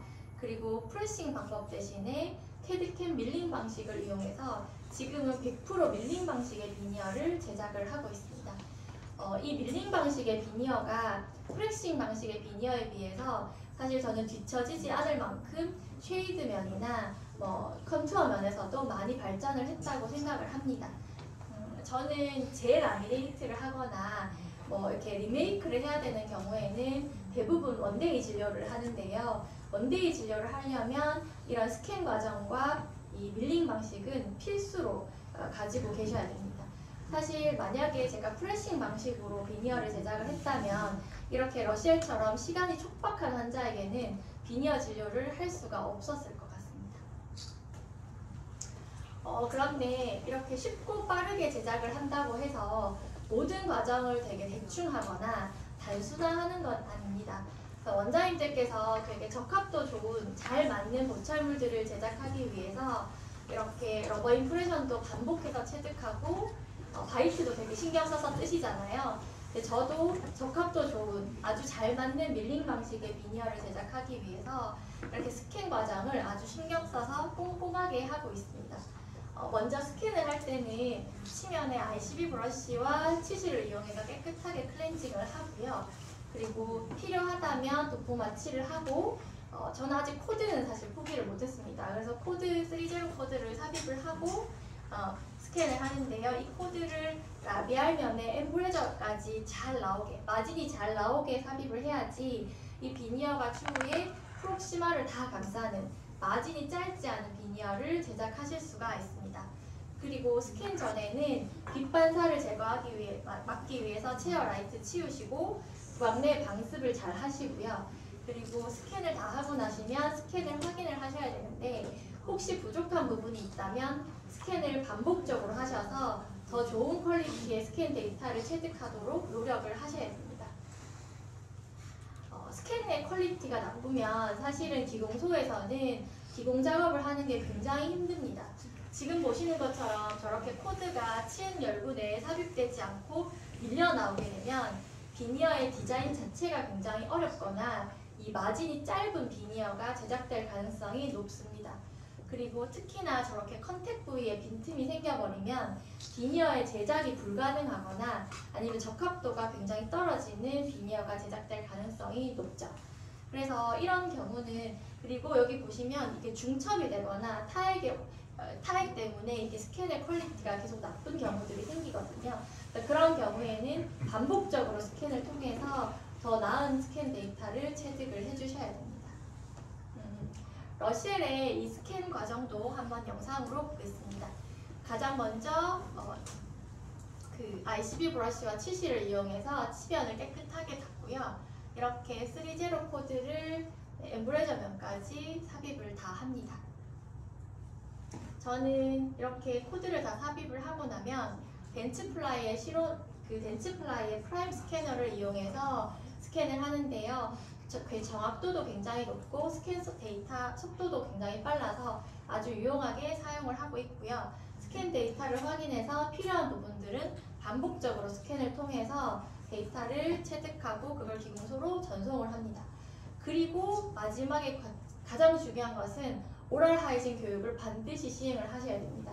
이 오럴 하이징 교육을 하면 비니어 세팅을 할 때는 물론이고 사실 앞으로의 비니어 관리를 위해서도 저는 굉장히 중요한 부분이라고 생각을 하거든요. 그리고 비니어 부착 시에 블리딩이 유발이 돼버리면 체어 타임이 정말 한없이 길어집니다. 그리고 어떤 경우는 그날 부착을 못하는 경우도 생기거든요. 그래서 마지막으로 환자를 보내기 전에 오럴 하이진 교육을 굉장히 열심히 하셔야 됩니다. 제가 프레싱 방식으로 비니어를 제작을 했을 때에는요, 이렇게 러버 임프레션을 뜨고 나서 10자바이트, 환자의 그 치축을 확인하기 위해서 10자바이트를 체득을 했었거든요. 근데 제가 하루는 이 10자바이트를 체득을 하다가 건이 터졌어요. 그래서 환자 옷을 다 로보로 다 베렸습니다. 그래서 환자 옷을 배상해 드렸거든요. 그래서 제가 이 일을 겪고 나서 이것 아닌 것 같다. 이것도 디지털로 바꿀 수 있을 것 같다. 라고 해서 사실은 그게 제가 레이페이스를 이용하게 된 가장 첫 번째 계기가 되었습니다. 그런데 지금은 굉장히 치축 확인 그리고 안무와 조화된 비니어를 만드는 데도 유용하게 사용을 하고 있고요. 그리고 무엇보다 3D 목업 시뮬레이션을 통해서 환자의 동의율을 높이는 데도 굉장히 유용하게 사용을 하고 있습니다. 저희는 이제 프랩을 했고 환자는 치축이 달라졌어요. 그래서 최종 비니어 제작용, 치축 확인용 페이셜 스캔을 한 번 더 촬영을 하고요. 자, 여기까지 마치시면 원장님들이 환자와 첫날에 할 일은 끝납니다. 저희는 포토 테이킹을 했고 환자와 상담을 했고요. 그 환자의 데이터를 가지고 3D 목업 시뮬레이션을 통해서 환자와 비니어에 대해서 동의가 되었습니다. 그 후에 셀렉티브 그라인딩을 시행을 하고 그 데이터를 페이셜 스캔과 오랄 스캔 데이터로 체득을 했죠. 여기까지 하시면 이제 첫날에 할 일은 끝나고 환자분은 다음 약속을 잡고 수납을 하시고 귀가를 하시면 됩니다. 자, 이렇게 첫날이 끝나면 저희는 이렇게 모아둔 환자의 데이터를 가지고 기공실에서는 이 환자가 오기 전에 비니어 제작을 시작을 합니다. 먼저 기공사가 스캔 데이터를 가지고 디자인 프로그램을 이용해서 디자인을 하는데요. 일반적으로 디자인 프로그램은 인랩, 3쉐입, 엑소캐드 이렇게 세 가지 제품을 많이 사용을 하는데 저는 지금 엑소캐드를 사용을 하고 있습니다. 이 무삭제 비니어 제작 과정도 간단하게 영상으로 한번 보여드릴게요.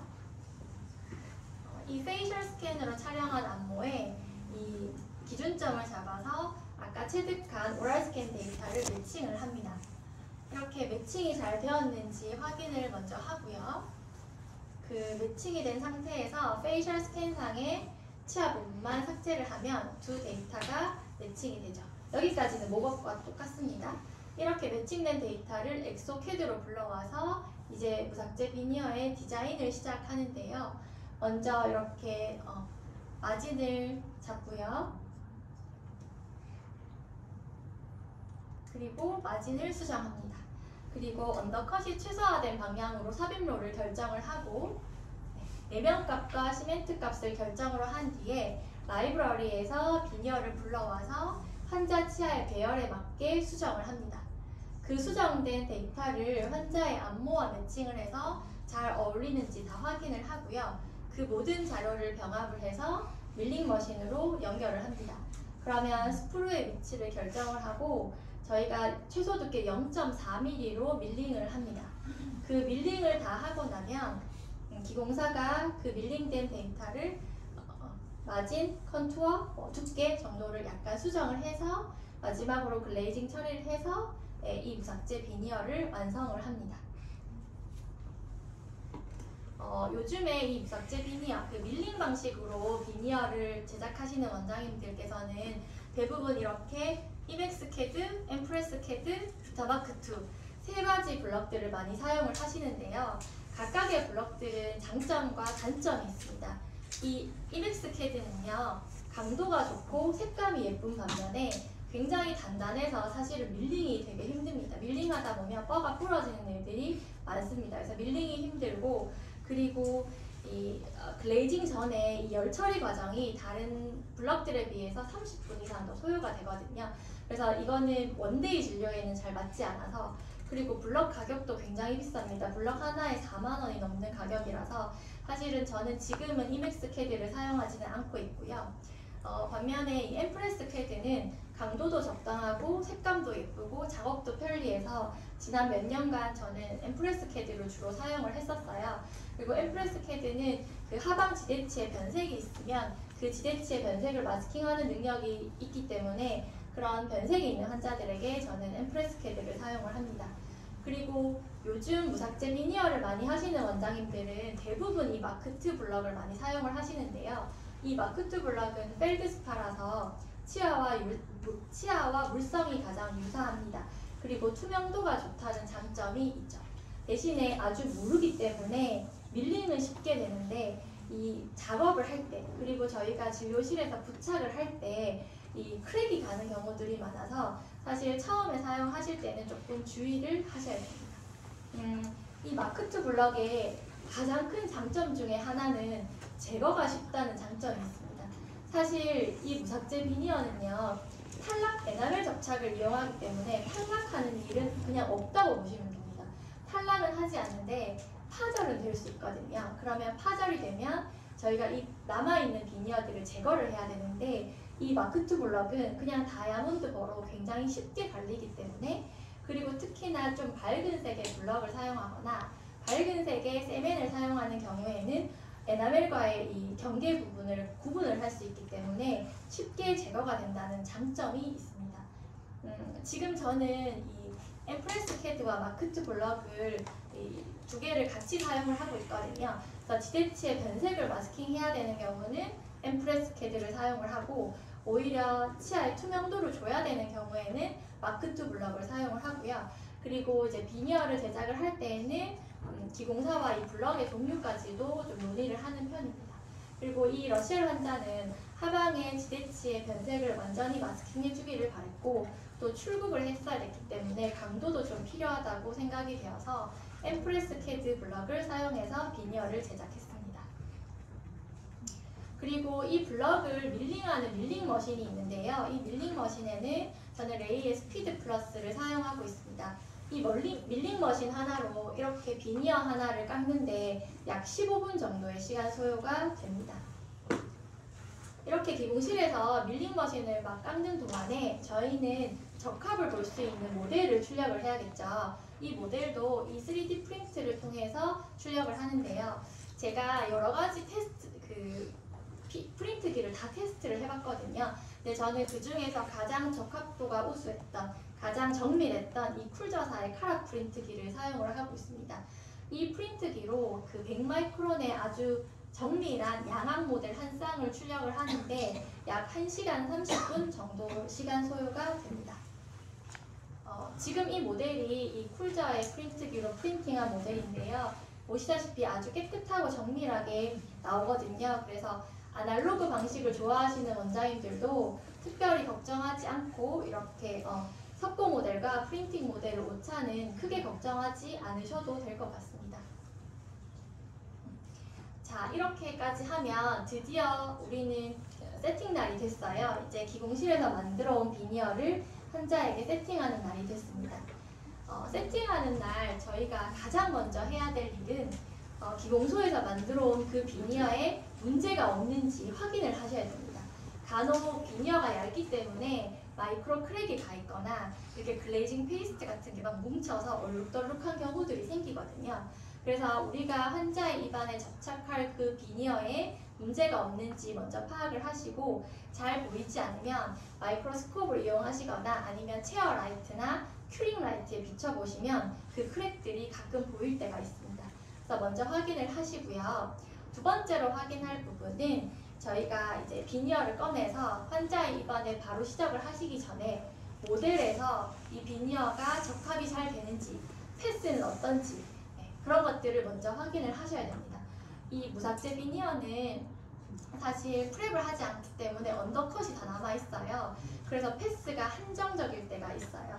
그래서 기공사가 이 비니어를 만들 때 그 의도한 삽입 방향을 원장님들께서 비니어의 그 모델에다가 한번 끼워보면서 연습을 한번 하셔야지 그 패스 그대로 환자의 입안에 시접을 하실 수가 있습니다. 그래서 그걸 패스를 확인을 하시고 적합도도 같이 확인을 하시고요.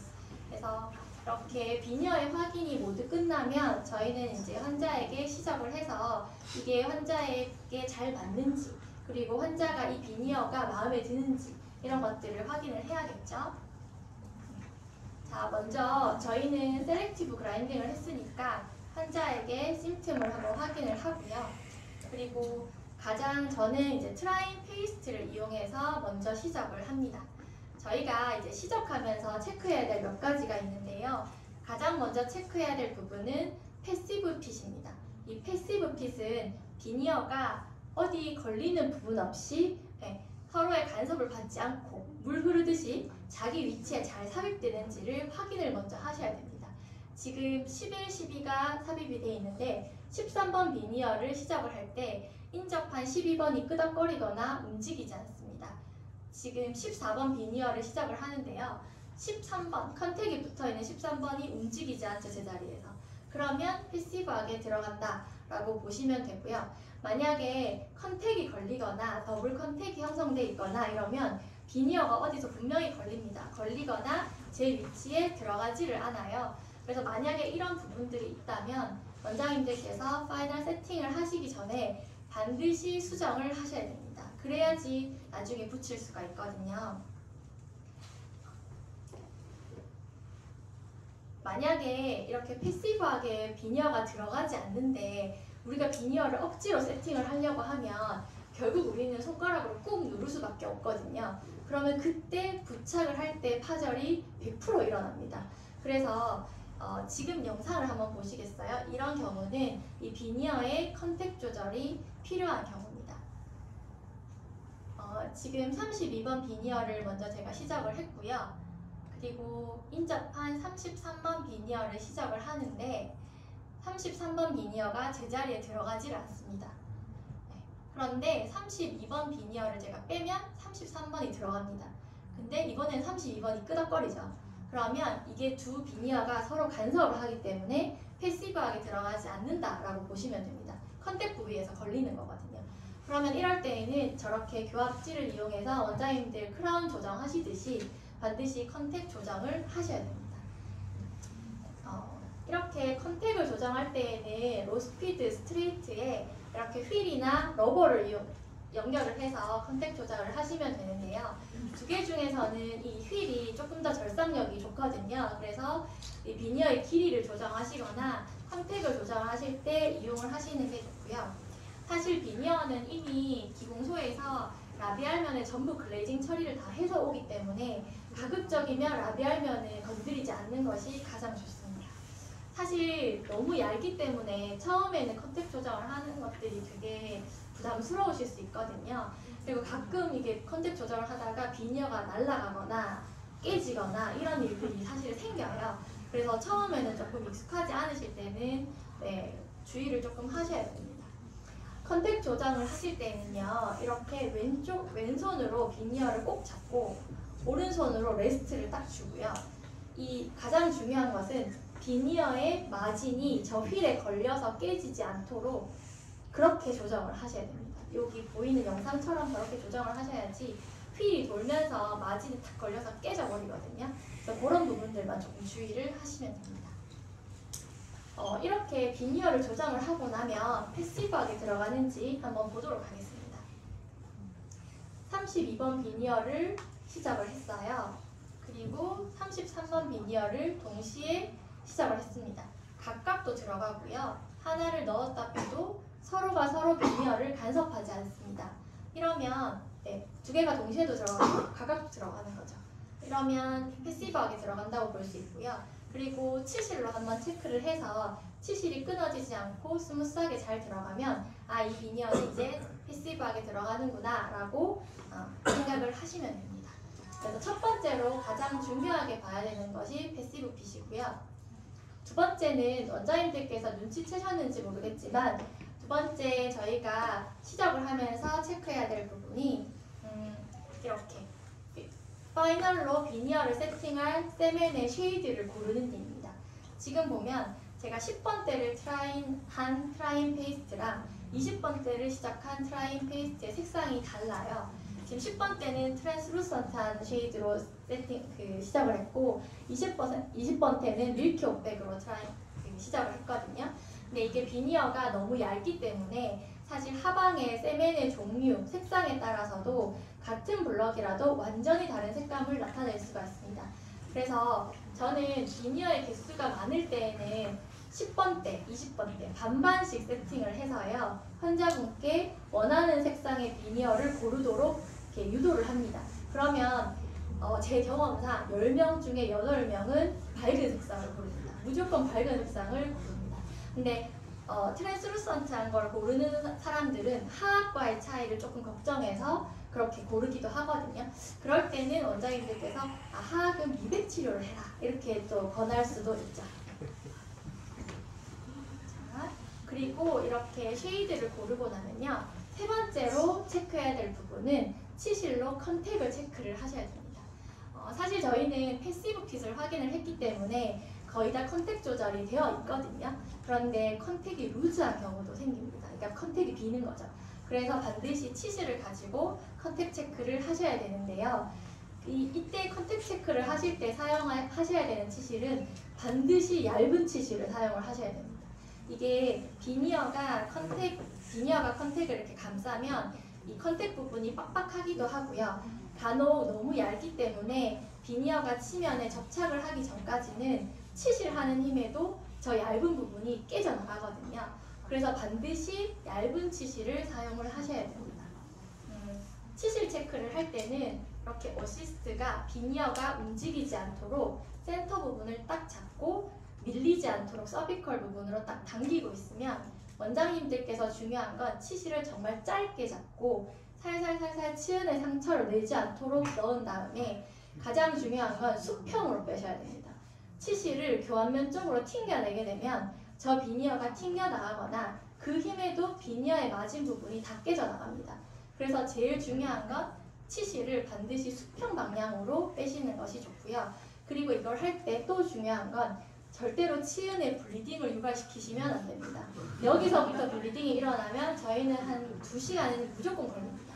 그래서 절대 치실을 하실 때 블리딩을 유발시키시면 안 됩니다. 제가 이것도 적합한 치실을 찾으려고 정말 많은 치실을 써봤거든요. 근데 다이소 치실이 제일 좋습니다. 네. 그래서 오늘 제가 다이소 가가지고 다이소 치실을 23개를 가지고 왔거든요. 그래서 원장님들 키트에 들어있기 때문에 어떤 비싼 치실보다 이 치실이 제일 좋습니다. 그래서 이 치실을 반드시 사용하시는 것이 비니어 세팅하실 때 가장 좋습니다. 야마예요 이거. 제가 아무한테도 안 가르쳐줘요. 제가 다 써봤거든요. 그리고 이렇게 이제 시작을 하면 환자분께 보여드려야겠죠? 그래서 환자분께 이렇게 직접 보여드리거든요. 이게 소리가 좀 작은데 이 환자가 나이스 이렇게 얘기해요. 근데 이 환자는 남자라서 별로 반응이 별로 좋지 않아요. 근데 여자들은 진짜 좋아합니다. 그리고 막 특히 스페이스 환자들 같은 경우는 굉장히 드라마틱한 변화가 있기 때문에 되게 반응이 좋고요. 사실 이렇게 비니어를 이제 세팅을 하고 보여드리면서 저희는 사이즈, 컬러, 쉐입, 티크니스 이런 것들을 확인을 하고 환자가 원하는 최종 세멘의 쉐이드도 같이 확인을 합니다. 그리고 만약에 이렇게 시작을 한 상태에서 환자가 수정사항이 있을 수 있거든요. 그래서 만약에 수정사항이 있다면 반드시 파이널 세팅 전에 수정을 하셔야 되는데요. 제 경험상 가장 많은 수정사항은 치아 사이즈가 커 보인다. 그리고 치아가 길어 보인다. 이런 수정사항들이 굉장히 많아요. 그래서 그런 부분들은 사실은 세팅하기 전에 수정을 조금씩 하시는 것이 좋고 사실 이 비니어가 너무 얇기 때문에 이렇게 수정하는 것들이 조금 부담스러우실 수 있잖아요. 근데 치아 길이나 뭐 앵글 부분의 형태 수정하는 것들은 부착 후에도 하이 스피드로 조금씩 조절을 할 수가 있거든요. 그럴 때에는 그냥 부착 후에 약간씩 조정을 하시는 것이 맞을 것 같고 그리고 이게 첫날에는 환자분들이 자기의 모습에 익숙하지 않기도 하고 좀 어색하잖아요. 그래서 수정 요구 사항들이 되게 많거든요. 근데 저는 한 일주일 정도 써보시고 와라. 적응이 되면 제가 그때도 길어 보이거나 커 보이면 수정을 해드리겠다라고 얘기를 하거든요. 한 일주일 정도 적응하고 나면 별로 얘기를 잘 안 합니다. 그러니까 자기의 모습에 좀 익숙해지는 거죠. 그래서 저는 대부분은 팔로업 할 때, 일주일 팔로업 할 때 수정해드리겠다라고 이야기를 합니다. 자, 이렇게 환자가 다 원하는 비니어가 완성이 됐어요. 그러면 저희는 지금부터 이 비니어를 잘 붙이기 위한 노력을 해야 됩니다. 사실 이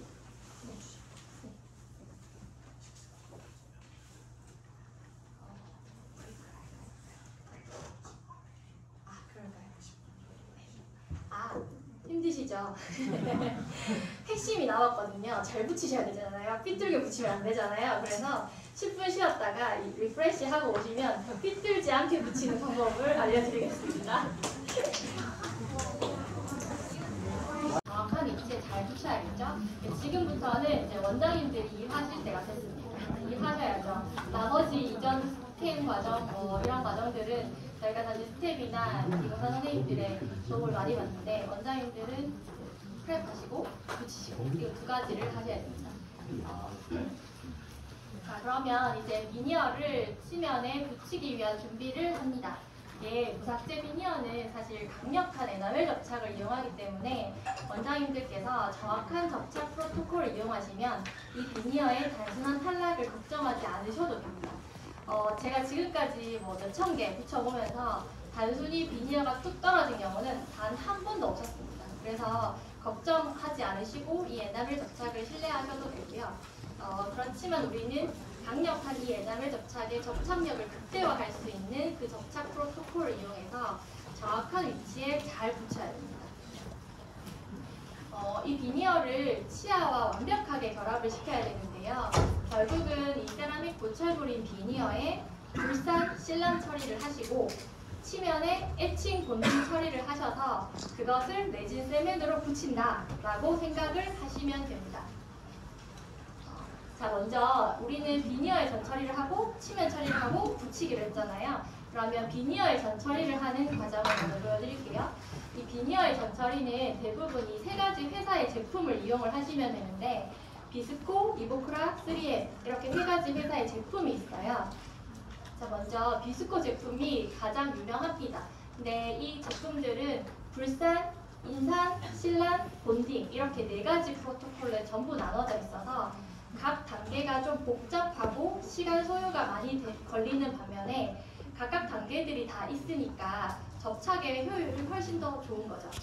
그런데 이게 되게 복잡하고 시간이 걸리고 싫다라고 하시면 이 이보크라에서 나오는 모노본드 에칭 앤 프라임 저 제품을 사용하시면 저 원버틀 하나로 이 치면 처리를 해결을 하실 수가 있습니다. 근데 이 제품은 간편해서 좋기는 한데요. 굉장히 고가입니다. 저 제품 하나가 거의 40만 원 가까이 하거든요. 저 버틀 하나가. 그래서 굉장히 고가고 그리고 단점은 모든 제품이 한꺼번에 다 들어가 있기 때문에 유통기한이 짧습니다. 그래서 비니어 진료를 많이 안 하시면 유통기한 내에 저걸 버려야 되는 일이 생기기 때문에 저런 경우에는 단계적으로 처리를 하시는 게 더 좋을 것 같습니다. 3M은 특별히 유명한 제품은 없고요. 저는 지금 이 비스코 제품을 이용해서 단계별로 처리를 하고 있어요. 대신에 불산만 이보크라의 4.5% 불산을 사용을 하는데요. 사실 이 부분은 저희가 어떤 퍼센트에 몇 초 동안 불산을 적용하는지에 대해서 너무 레퍼런스가 너무 많고 그리고 제조사마다 블록 회사마다 뭐 이렇게 판매하는 회사마다 그 레퍼런스의 시간과 농도가 너무 다양해서 저는 제가 신뢰하는 레퍼런스에서 4.5% 불산으로 60초를 적용을 했기 때문에 전 지금 이보크라의 4.5% 불산을 이용하고 나머지 인산부터 본딩까지의 단계는 비스코를 이용을 하고 있습니다. 그리고 또 좋은 점은 저 불산이 빨간색이거든요. 그래서 그 불산이 잘 워시가 됐는지 잘 확인이 됩니다. 그래서 저 제품을 사용을 하고 있습니다. 이 과정도 비니어를 전 처리를 하는 과정도 영상으로 보여드릴 텐데요. 사실 이 부분을 원장님들이 하시는 부분이 아니고 스텝 선생님들이 하시는 부분이기 때문에 이거는 거의 100% 스텝 선생님들이 하시는 부분이라 잘 보시면 좋겠습니다. 먼저 저희가 트라인을 했기 때문에 저 코튼을 이용해서 트라인을 닦습니다. 깨끗하게 닦고요. 그리고 유분기를 없애기 위해서 물로 깨끗하게 씻어냅니다. 물로 워시를 다 하고 나면 저 불선을 가지고 비니어 내면에 불선 처리를 합니다. 근데 중요한 것은 마진 부분까지 불선 처리를 아주 꼼꼼하게 하셔야 됩니다. 빈 부분이 있으면 표시가 나거든요. 그렇게 해서 불선을 다 워시를 하면 그 불산의 부산물인 헥사플로르 규산염을 제거하기 위해서 이렇게 인산을 30초 동안 합니다. 어떤 경우는 울트라소닉을 이용할 수 있는데 저는 인산 30초를 적용하고 또 깨끗하게 워시를 합니다. 그러면 이제 친수성이 된 비니어 그리고 소수성의 레진 시멘트를 결합을 잘 시키기 위해서 이렇게 실란을 꼼꼼하게 바르고요. 그리고 실란의 부산물인 물을 따뜻한 드라이기 바람을 이용해서 날립니다. 진짜 드라이기 사용합니다. 저는. 네, 그렇게 날리고 마지막으로 이 레진 시멘트가 이 비니어의 표면에서 잘 퍼지도록 하기 위해서 포세린 본딩 레진을 바르고 그리고 에어를 불고 큐링을 하시면 안 되고 저 부분을 저렇게 덮어주시면 비니어의 전처리가 끝납니다. 그래서 사실 그렇게 복잡하고 어렵진 않거든요. 그런데 이거를 처음에는 이 비니어 자체를 핸들링하는 게 좀 어려우실 수 있어요. 그래서 그것만 잘 하시면 저희 스태프들은 진짜 일사천리로 하거든요. 그래서 이렇게 단계별로 처리를 하셔도 크게 시간적으로 문제가 되지는 않습니다. 자, 이렇게 스태프들의 할 일이 끝나면 저희는 이제 원장님들 일하실 때가 됐죠. 그래서 비니어에 치면에 비니어를 부착하기 위한 준비를 합니다. 이 비니어를 부착하는 제품들도 아까 똑같이 비스코, 이보크라, 3M 이렇게 세 가지 회사의 제품을 이용을 하는데요. 저희가 제일 먼저 치면에 인산 처리를 하잖아요. 근데 그 인산은 특별한 게 없고 각각의 회사마다 이 본딩과 세멘의 짝꿍이 있습니다. 그래서 비스코는 올본드와 초이스 투 세멘, 그리고 이보크라는 테트릭 엠본드와 베리오링크, 그리고 3M은 싱글본드와 릴라이엑스 이렇게 본딩과 세멘의 짝꿍이 있어요. 근데 이번에 3M에서 스카치본드와 릴라이엑스 유니버셜을 출시를 했는데 너무 비싸서 사실은 보편적으로 이용이 잘 되지 않고요. 보편적으로는 이 세 가지 제품을 많이 이용을 합니다. 제가 다 써봤는데 본딩은 특별한 차이점을 못 느껴요. 사실 눈에 보이는 게 아니기 때문에 특별한 차이가 없는데 이 레진 세멘들은 각각의 특성이 다 있습니다. 먼저 이 초이스 투 세멘은요. 점도가 굉장히 높아서 저희가 6전치, 8전치 비니어들을 한꺼번에 세팅을 할 때 각각의 비니어들이 서로 막 이렇게 밀리지 않고 제자리에 잘 머물러 있는 반면에 너무 점도가 높기 때문에 이게 끈적끈적하거든요. 그래서 비니어를 세팅할 때 저희가 기포가 들어가지 않도록 이렇게 눌러야 되는 힘이 강해서 파절의 위험이 조금 더 있는 것 같고요. 그리고 제일 불편한 거는 잉여 세멘의 제거가 너무 어렵습니다. 사실 너무 끈적해서 잘 제거가 안 되거든요. 근데 이거 제가 사실 오늘 비스코에서 협찬을 받아왔는데 이건 그냥 비밀로 해주세요. 네, 그래서 그냥 원장님들이 임상에서 사용하실 때는 제거를 하는 게 조금 어렵습니다. 그래서 사실 두 번째 이 이보크라에서 나오는 테트릭 엠본드와 베리오링크는요. 이 초이스 투 세멘보다는 훨씬 점도가 좀 약하거든요. 그래서 사용하는 게 조금 더 편리하고요. 이 베리오링크 같은 경우는 사실은 카탈리스트와 베이스 이 두 가지 종류가 있어요. 그래서 그 두 가지 종류를 섞으면 듀얼 큐어가 돼서 워킹 타임이 줄어들고 아민의 변색이 올 수 있습니다. 그래서 원장님들이 사용하실 때에는 베리오링크 LC라고 써져 있는 라이트 큐링만 구매해서 사용을 하시면 됩니다. 그래서 이거는 좀 사용이 편리해서 저는 베리오링크의 트랜스루선트 쉐이드와 베리오링크의 브리칭 쉐이드 두 가지 제품을 주로 이용을 하고 있습니다.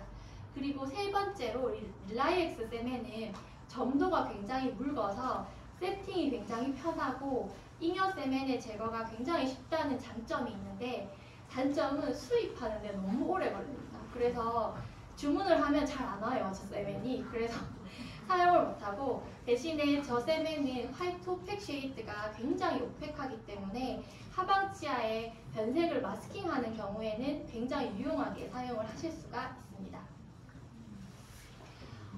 같은 트랜스루선트한 쉐이드라고 하더라도 이 세면의 회사마다 색상이 다 달라요. 초이스2 같은 경우는 굉장히 클리어하고요. 릴라이엑스 같은 경우는 굉장히 정말 하얗습니다.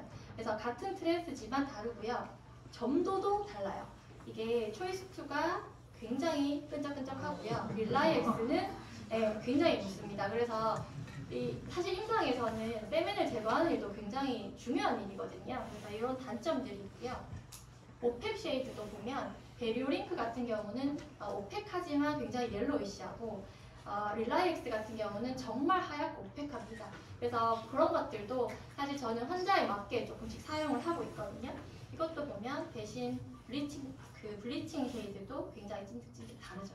그래서 이런 것들이 사실 임상에서는 이런 쉐이드를 결정하는 블럭의 종류도 중요하지만 사실 진료실에서 커버해야 되는 부분들도 많거든요. 그래서 그런 부분들은 이런 레진 세면을 통해서 조금 조절을 해서 세팅을 하시는 것이 좋습니다. 자, 그리고 저희가 비니어를 접착을 하려면 반드시 이렇게 스팟 큐링을 할 수 있는 스팟 큐링기가 필요해요. 그래서 무조건 풀 큐링을 하는 게 아니고 스팟으로 붙여야지 이 비니어를 부착을 하실 수가 있거든요.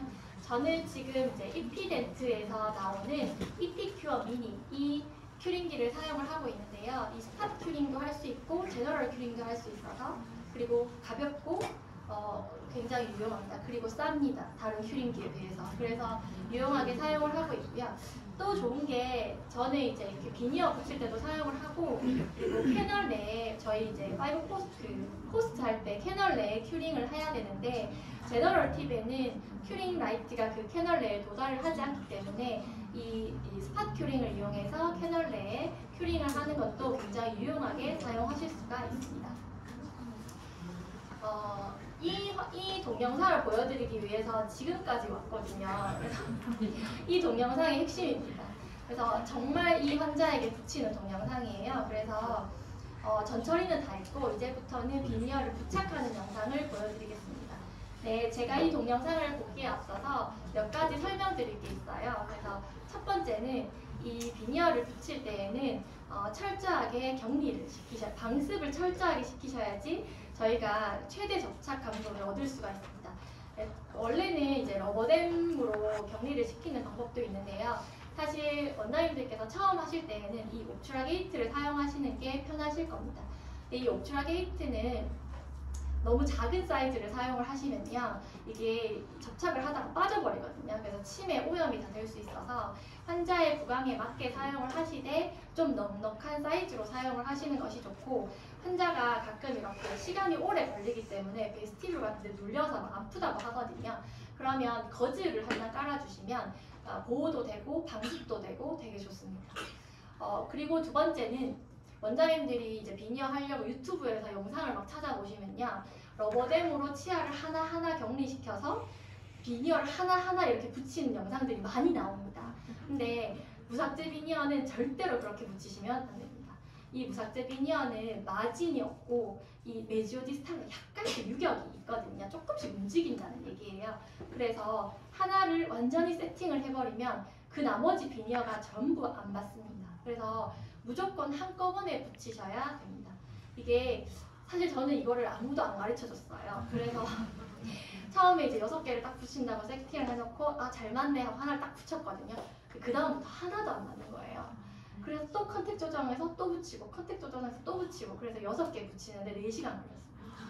그래서 절대로 하나하나 붙이시면 안 되고 모든 비니어를 한꺼번에 붙이셔야 되고요. 개수가 너무 많아서 나 이거 좀 부담스러워 라고 하시면 가장 중심이 되는 중절치 11번, 21번을 기준으로 딱 잡아서 붙이고 10번대를 쭉 붙이시고 20번대를 쭉 붙이시고 이렇게 붙이셔야지 가장 정확하고 효율적으로 붙이실 수가 있습니다. 그리고 이제 세 번째 방법은 저희가 본딩을 하는 그 순간부터 체어 라이트를 끄셔야 됩니다. 네. 이게 비니어를 한꺼번에 붙이기 때문에 시간 소요가 굉장히 오래 걸리거든요. 근데 저희가 사용한 본딩, 저희가 사용한 레진 세멘이 이 체어 라이트에 굳어버립니다. 그래서 이 본딩을 하시는 순간부터 파이널로 큐링을 하시기 전까지 체어 라이트를 끄시고요. 그리고 혹시 조명이 너무 밝다면, 진료실에 조명이 밝다면 조명을 조절을 하셔야지 이 세멘이 굳지 않습니다. 그래서 저는 조명을 반쯤 켜고 체어 라이트를 치우고, 그리고 여름에는 에어컨의 온도를 낮춘 다음에 붙여요. 그래서 이것도 저한테 아무도 안 가르쳐줘가지고 본딩 그 체어 라이트에 굳었습니다. 그래가지고 한번 제거를 해본 적이 있거든요. 제거해보시면 끄시게 됩니다. 무조건 끄게 돼 있어요. 그래서 반드시 끄셔야 되고요. 마지막으로 이제 파란색 글러브는 이 술자고요. 이제 하얀색 글러브는 어시스트거든요. 그래서 이 비니어를 어떻게 핸들링 하는지 잘 보시면 좋겠습니다. 자, 이제 영상을 보고 설명을 드릴게요. 먼저 이렇게 옵출화 게이트를 끼우고요. 이렇게 플라스틱 석션 팁을 끼운 다음에 ICB 브러쉬를 이용해서 치면에 세척을 하고, 이 플로스를 이용해서 프록시멀도 깨끗하게 닦습니다. 그리고 비니어를 접착을 안 할 그 최후방 부치에는 저렇게 테플론 테이프로 애칭이 묻지 않도록 제가 격리를 다 시키고요. 그리고 저희는 삭제되지 않은 에나멜을 이용하기 때문에 30초 정도의 에나멜 애칭 시간을 갖습니다. 저렇게 이제 에나멜 애칭을 하고 나면 이거 프록시멀, 링구얼, 인사이저까지 꼼꼼하게 애칭을 다 하셔야 되고요. 애칭 타임을 지키고 나면 저렇게 워시를 깨끗하게 합니다. 저희는 이 덴틴 본딩을 이용하는 것이 아니고 에나멜 본딩을 이용하기 때문에 웹 본딩이 아닌 완전히 드라이를 시키시면 됩니다. 웹 본딩은 좀 어려운데 드라이 본딩 그냥 에어로 정말 바짝 말리시면 되거든요. 그래서 저렇게 드라이 본딩을 다 하고 거쪽으로 방습을 전부 깨끗하게 합니다. 자, 그러고 나면 이제 본딩을 바르시는데요. 저는 본딩을 2번 합니다. 먼저 본딩을 바르고 에어를 불어서 잉여 본딩을 날리고, 한 번 더 이제 부족한 부분에 본딩을 바르고 큐링은 마지막에 한 번만 합니다.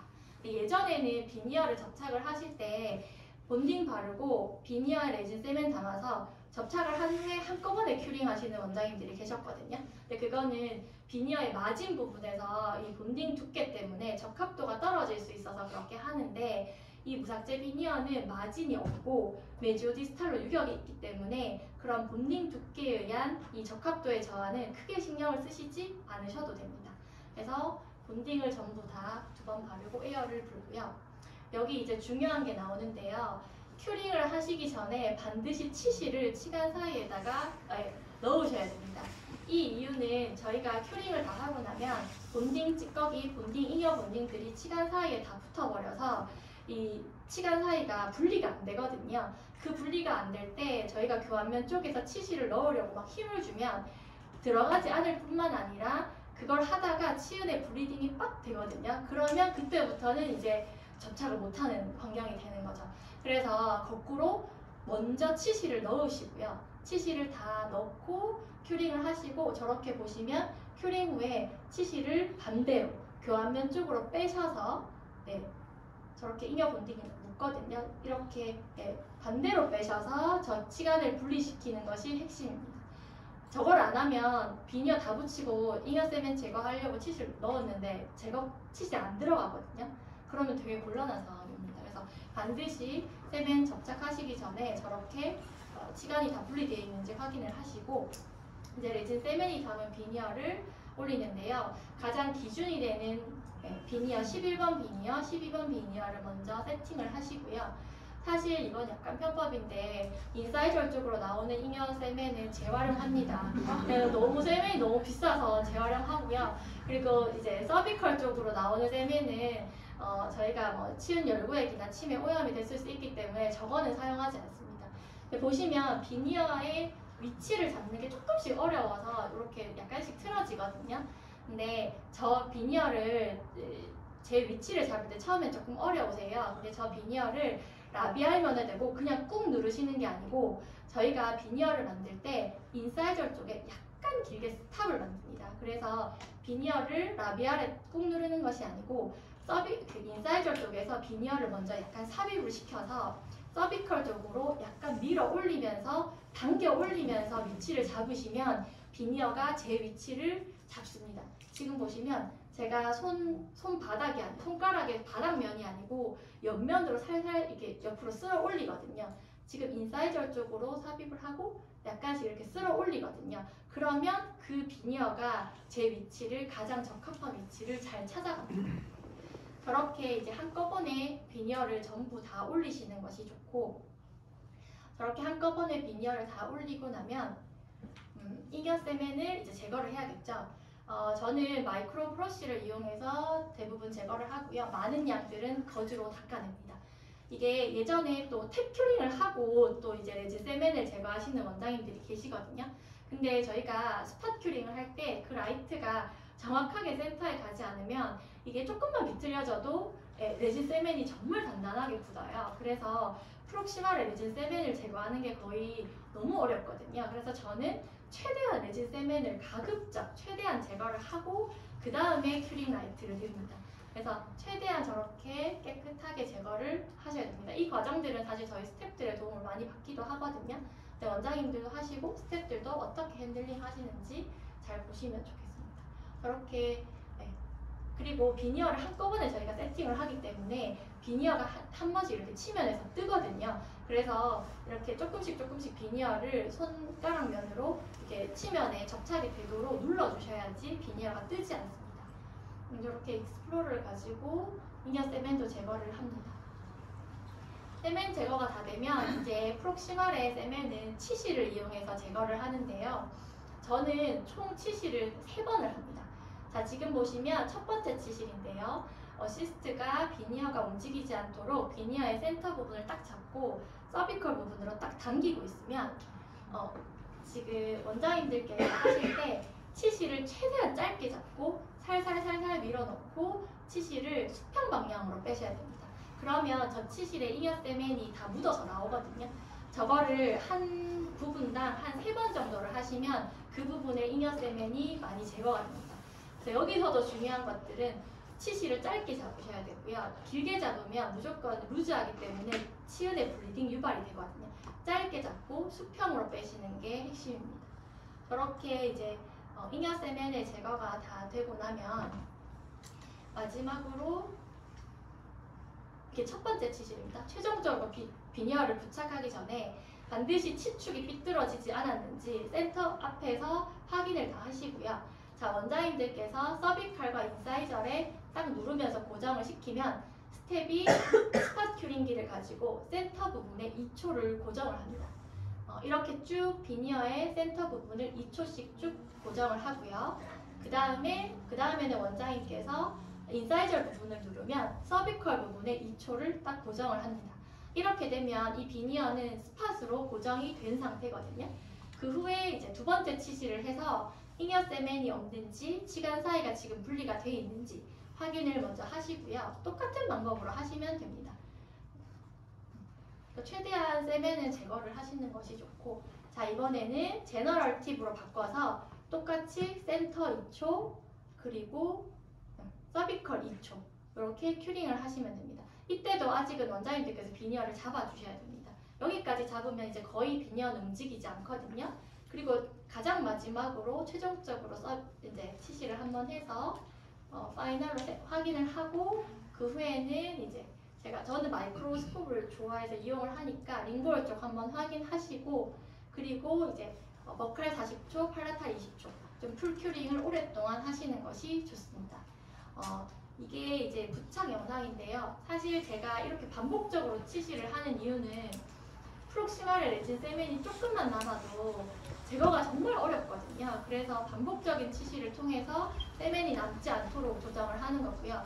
그리고 이제 큐링도 이렇게 단계별로 하는 이유는 비니어가 너무 얇기 때문에 내면에 세멘이 수축을 하면서 비니어에 마이크로 크랙이 가는 경우들이 생기더라고요. 그래서 이게 세멘 라이트 큐링을 좀 나눠서 해서 그 레진 수축으로 인해서 비니어에 크랙이 가는 것을 방지하기 위해서 그냥 저 나름대로는 그렇게 하고 있습니다. 여기까지가 이제 세팅을 저희가 했으면 저는 이제 마지막 마무리 같은 경우는 현미경을 보고 이니어 세멘을 제거를 하고요. 그리고 이제 링걸 쪽도 확인을 하고 본링 찌꺼기 이런 것들도 제거를 합니다. 그래서 피니싱 벌을 이용해서 피니싱을 하고 이넨서를 이용해서 폴리싱도 하고요. 그리고 익스플로러를 이용해서 서비컬 부분에 남은 세멘이 없는지도 깨끗하게 제거를 합니다. 그리고 이제 저희 가장 마지막으로 이제 교합 체크를 하셔야 되는데요. 사실 이 무삭제 비니어는 환자의 링구얼 쪽을 건드리지 않기 때문에 환자들이 대부분 자신의 이전 교합들을 유지를 하는데요. 외소치나 아니면 이렇게 스페이스 환자들 같은 경우는 사실 이렇게 비니어 자체에 교합압이 오게 되는 경우들이 생겨요.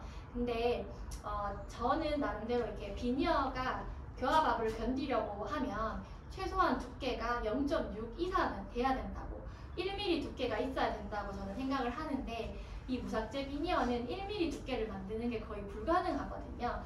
그래서 저는 나름대로 가급적이면 비니어 자체에는 교합압이 오지 않도록, 자연 치아에 교합압이 오지 않도록 상하악으로, 그러니까 대합치도 함께 조정을 해서 교합 조정을 하고 있습니다. 이거는 그냥 저 나름대로 그냥 제가 그냥 터득해서 한 방법이라서 대합치를 조정하지 않으니까 계속 얇은 비니어가 계속 깨져 나가더라고요. 그래서 대합치를 조정하는 방법을 택하고 있습니다. 마지막으로 환자에게 확인을 하고 이렇게 이갈이가 있는 환자들한테는 저는 스프린트를 좀 적극적으로 권하고요. 그리고 정말 마지막으로 오랄 하이진 교육을 한 번 더 합니다. 그래서 이거는 저는 비니어의 앞으로 유지, 관리를 위해서도 정말 중요한 부분이라고 생각을 하거든요. 그래서 환자분들에게 이렇게 마지막으로 오랄 하이진 교육을 하고 최종적으로 이 비니어의 진료를 마칩니다. 이것이 저는 이렇게 해서 러셀의 비니어 진료를 마쳤고요. 비니어 전, 그리고 셀렉티브 그라인딩, 그리고 최종 비니어 상태입니다.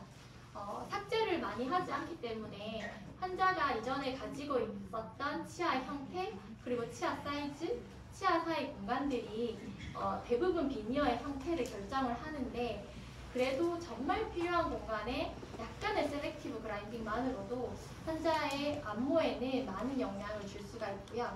사실 이 무삭제 비니어는 환자 만족도가 되게 좋은 진료입니다.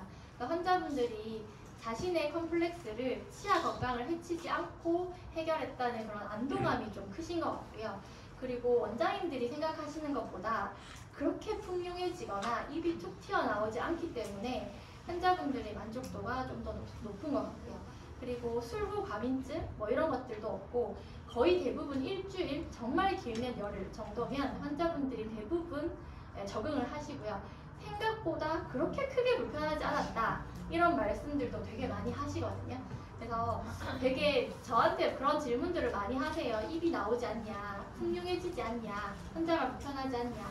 네, 제 생각에는 어쨌든 케이스 셀렉을 잘 하시고 그 무삭제 비니어를 적용할 수 있는 케이스에 적용을 하신다면 그 결과가 더 좋지 않을까라는 생각을 합니다. 구강내 사진이고요. 환자의 안모 변화 사진입니다. 이 비니어 진료 하나만으로도 사실 환자의 안모에는 아주 많은 영향을 끼칠 수 있고요. 그리고 사실은 환자에게 이런 미소도, 웃을 때 자신감도 선물을 해줄 수가 있습니다. 제가 이 비니어 진료를 하면서 환자에게 가장 많이 듣는 말은 저 남들 앞에서 웃지를 못하겠어요. 그리고 두 번째로 많이 듣는 말은 저는 정말 이 깎기 싫어요. 그러면 저희가 삭제를 하지 않고서도 혹은 정말 필요한 부분에 약간만 그라인딩을 하고서라도 환자의 컴플렉스를 이렇게 쉽고 빠르게 해결을 해줄 수 있다면 우리는 환자에게 좀 더 좋은 진료를 했다라고 생각을 해볼 수 있지 않을까 싶습니다. 여기까지가 제가 첫 번째 시간에 준비한 강의고요. 서머리를 잠깐 보시면 결국은 케이스 셀렉션이 중요합니다. 그래서 무삭제 비니어를 적용할 수 있는 케이스에 적용을 하시는 게 좋고, 두 번째는 이 환자의 비니어 전후에 변화된 모습을 페이셜 스캔 데이터와 오랄 스캔 데이터를 이용해서 직접 보여줄 수 있는 저 3D 목업 시뮬레이션 방식을 원장님들도 꼭 이용을 해보셨으면 좋겠다. 그리고 세 번째는 이 무삭제 비니어는 아주 강력한 에나멜 접착을 이용한 거기 때문에 절대 비니어는 탈락할 일이 없다. 그래서 아주 자신감을 가지고 이 비니어 진료를 해보셨으면 좋겠고요. 마지막으로 제가 제일 중요하고 좋아하는 치실은 얇은 굵기의 다이소 치실을 사용하시고, 그리고 수평으로 빼셔야지 이 비니어 파절되거나 탈락되는 일을 막을 수 있다. 여기까지 제가 첫 번째 시간에 준비했고요.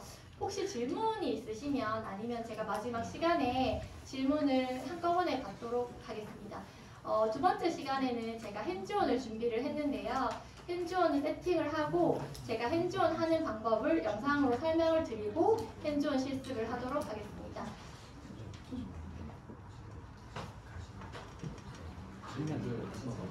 그럴까요? 네, 혹시 질문이 있으시면 네, 질문해 주시면 제가 아는 그 선에서 한번 질문을 이 신수 원장님 왜 손들어요? 지금 질문하시는 이가 타입을 쓰니까 네네. 일반 타입, 비밀관 타입을 네, 저 사실은 저희 병원에 부학내과 선생님이 따로 계셔서요. 네, 리지드 타입을 선호하시더라고요. 근데 사실 비용이 있기 때문에 환자들이 논의가 안 되는 경우가 간혹 생기거든요. 그래서 그게 안 될 때는 저는 소프트 스프린트를 사실 제작을 해서 드리기도 하는데 그게 구멍이 나거나 아니면 사실 오픈바이트를 유발할 수가 있다고 하더라고요. 그래서 지금 저희 병원의 프로토콜은 부학내과 선생님에게 리퍼를 해서 네, CRS 장치를 하는 걸로 그렇게 되어 있습니다. 물어본 이유는 라미에트 할 때 혹시 이가를 하면서 네. 지구 인물 타입이 잡아서 혹시 트랙을 유발 있지 않을까 해서 부분에 대해서 그래서 사실 근데 이제 부학내과 선생님은 제가 이렇게 의뢰를 드리면 아주 적극적으로 권하시긴 하더라고요. 근데 상하게 비녀를 쓰면 상하게 하지 않고 제가 알기로는 상하게 하는 걸로 알고 있습니다. 네. 또 혹시 질문이 있으신가요? 네네. 이제 질문이 없으시면 이제 저희 실습 준비를 하도록 하고요. 실습은 원장님과 그 담당들도 많고 또 이런 환자들에게는 저는 간단하게 이제 진주백토미도 해서 조금 라인도 맞춰주면은 환자분들이 훨씬 더 좋아합니다. 사실 제가 알콘 치료에 대한 방법 그리고 동영상 노하우 이런 것 들고 다 있는데 오늘은 조금 시간이 짧아서 혹시 궁금하시면 대국미르로 놀러 오시면 제가 대방출하겠습니다. 네. 그리고 이제 마지막 케이스인데요. 사실 저희 스텝이거든요. 네, 저희 병원 스텝인데 저는 이 환자가 화이트 스팟이 이렇게 있는 이 스텝이 이렇게 화이트 스팟이 있는지 몰랐어요. 근데 이렇게 제가 아이콘 치료를 한 지 2년 정도 됐거든요. 근데 2년 동안 딱 숨기고 있다가 나름대로 검증을 해보고 2년 정도 팔로우를 본인 나름대로 했겠죠. 그래서 찾아와서 이렇게 치료를 해줬거든요. 근데 사실 저는 이렇게 직원들이 찾아와서 이거 치료 좀 해주세요 이렇게 얘기했을 때 되게 싫지만은 않더라고요. 그게 직원들이 더 잘합니다. 이 환자는 어느 원장님이 잘하고 이 환자는 어느 팔로우 해왔더니 케이스가 좋고 이런 것들이 직원들이 더 잘 알죠. 그래서 저한테 본인의 이런 아이콘 치료를 맡긴다는 거는 나름대로 검증이 되었다는 거 아닐까 이런 생각을 사실은 했어요. 제가 이 무삭제 비니어 진료를 시작을 할 때 저희 병원의 많은 원장님들이 되게 긴가민가 하셨거든요. 진짜 돼? 진짜 할 거야? 이렇게 물어보셨거든요. 근데 그때는 원장님들이 환자분한테 이렇게 설명도 잘 하지 않으시고 그리고 직원들도 굳이 환자한테 더 엑스트라로 설명을 하지 않았는데 지금은 저희 병원의 원장님들이 저를 정말 적극적으로 도와주시고 직원들도 환자 한 명 더 홀딩하기 위해서 정말 많은 설명과 노력을 하거든요. 그래서 나름대로는 굉장히 자부심을 가지고 진료를 하고 있는데요.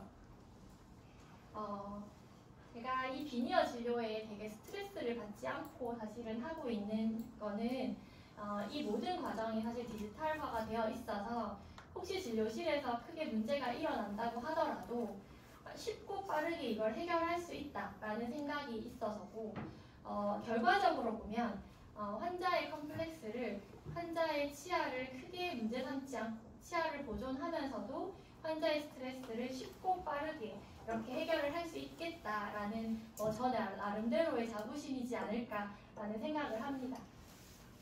제가 비니어 진료를 처음 시작할 때 저는 이렇게 예뻐지기 위해서 젊은 환자들이 예뻐지기 위해서 하는 그런 비니어 진료다라는 그 컨셉을 좀 깨고 싶었어요. 그래서 외상을 받은 10대부터 치아의 재건이 필요한 80대까지 이게 뭐 심리의 목적이든 아니면 의료의 목적이든 미용의 목적이든 이 전 세대가 어우러져서 할 수 있는 진료라면 조금 더 가치가 있겠다라는 생각을 했습니다. 그래서 원장님들께서도 이 비니어를 꼭 한번 이용을 해보셨으면 좋겠고, 월요일날 진료를 하실 때 눈을 크게 뜨시고 비니어 진료를 할 만한 환자를 찾으시면 정말 무궁무진하게 많이 찾으실 수가 있을 겁니다. 원장님들이 하시는 그 진료가 정말 이렇게 어두운 환자를 이렇게 밝게도 만들 수 있거든요. 그리고 정말 이런 환자들도 제가 이렇게 변화를 많이 줄 수 있어요. 안무상으로 많은 변화들을 줄 수가 있거든요. 사실 이거는 사진으로 만든 AI가 만든 영상인데 되게 괜찮지 않나요? 이런 것들로 병원에 홍보도 해보시고 원내 환자들에게 소개도 하고, 그래서 비니어 환자분들이 많아지시면 저랑 같이 비니어 진료를 재밌게 하시면 좋을 것 같습니다. 제 강의는 여기까지인데요. 진짜 마지막으로 원장님들께 하고 싶은 소개를 해드릴 게, 정말 이제 내일 월요일날 딱 갔는데 이 환자가 왔어요. 그래서 이제 환자가 생겼다라고 하면 사실 이제 자체적으로 비니어를 제작을 하실 수 있으면 제일 좋거든요.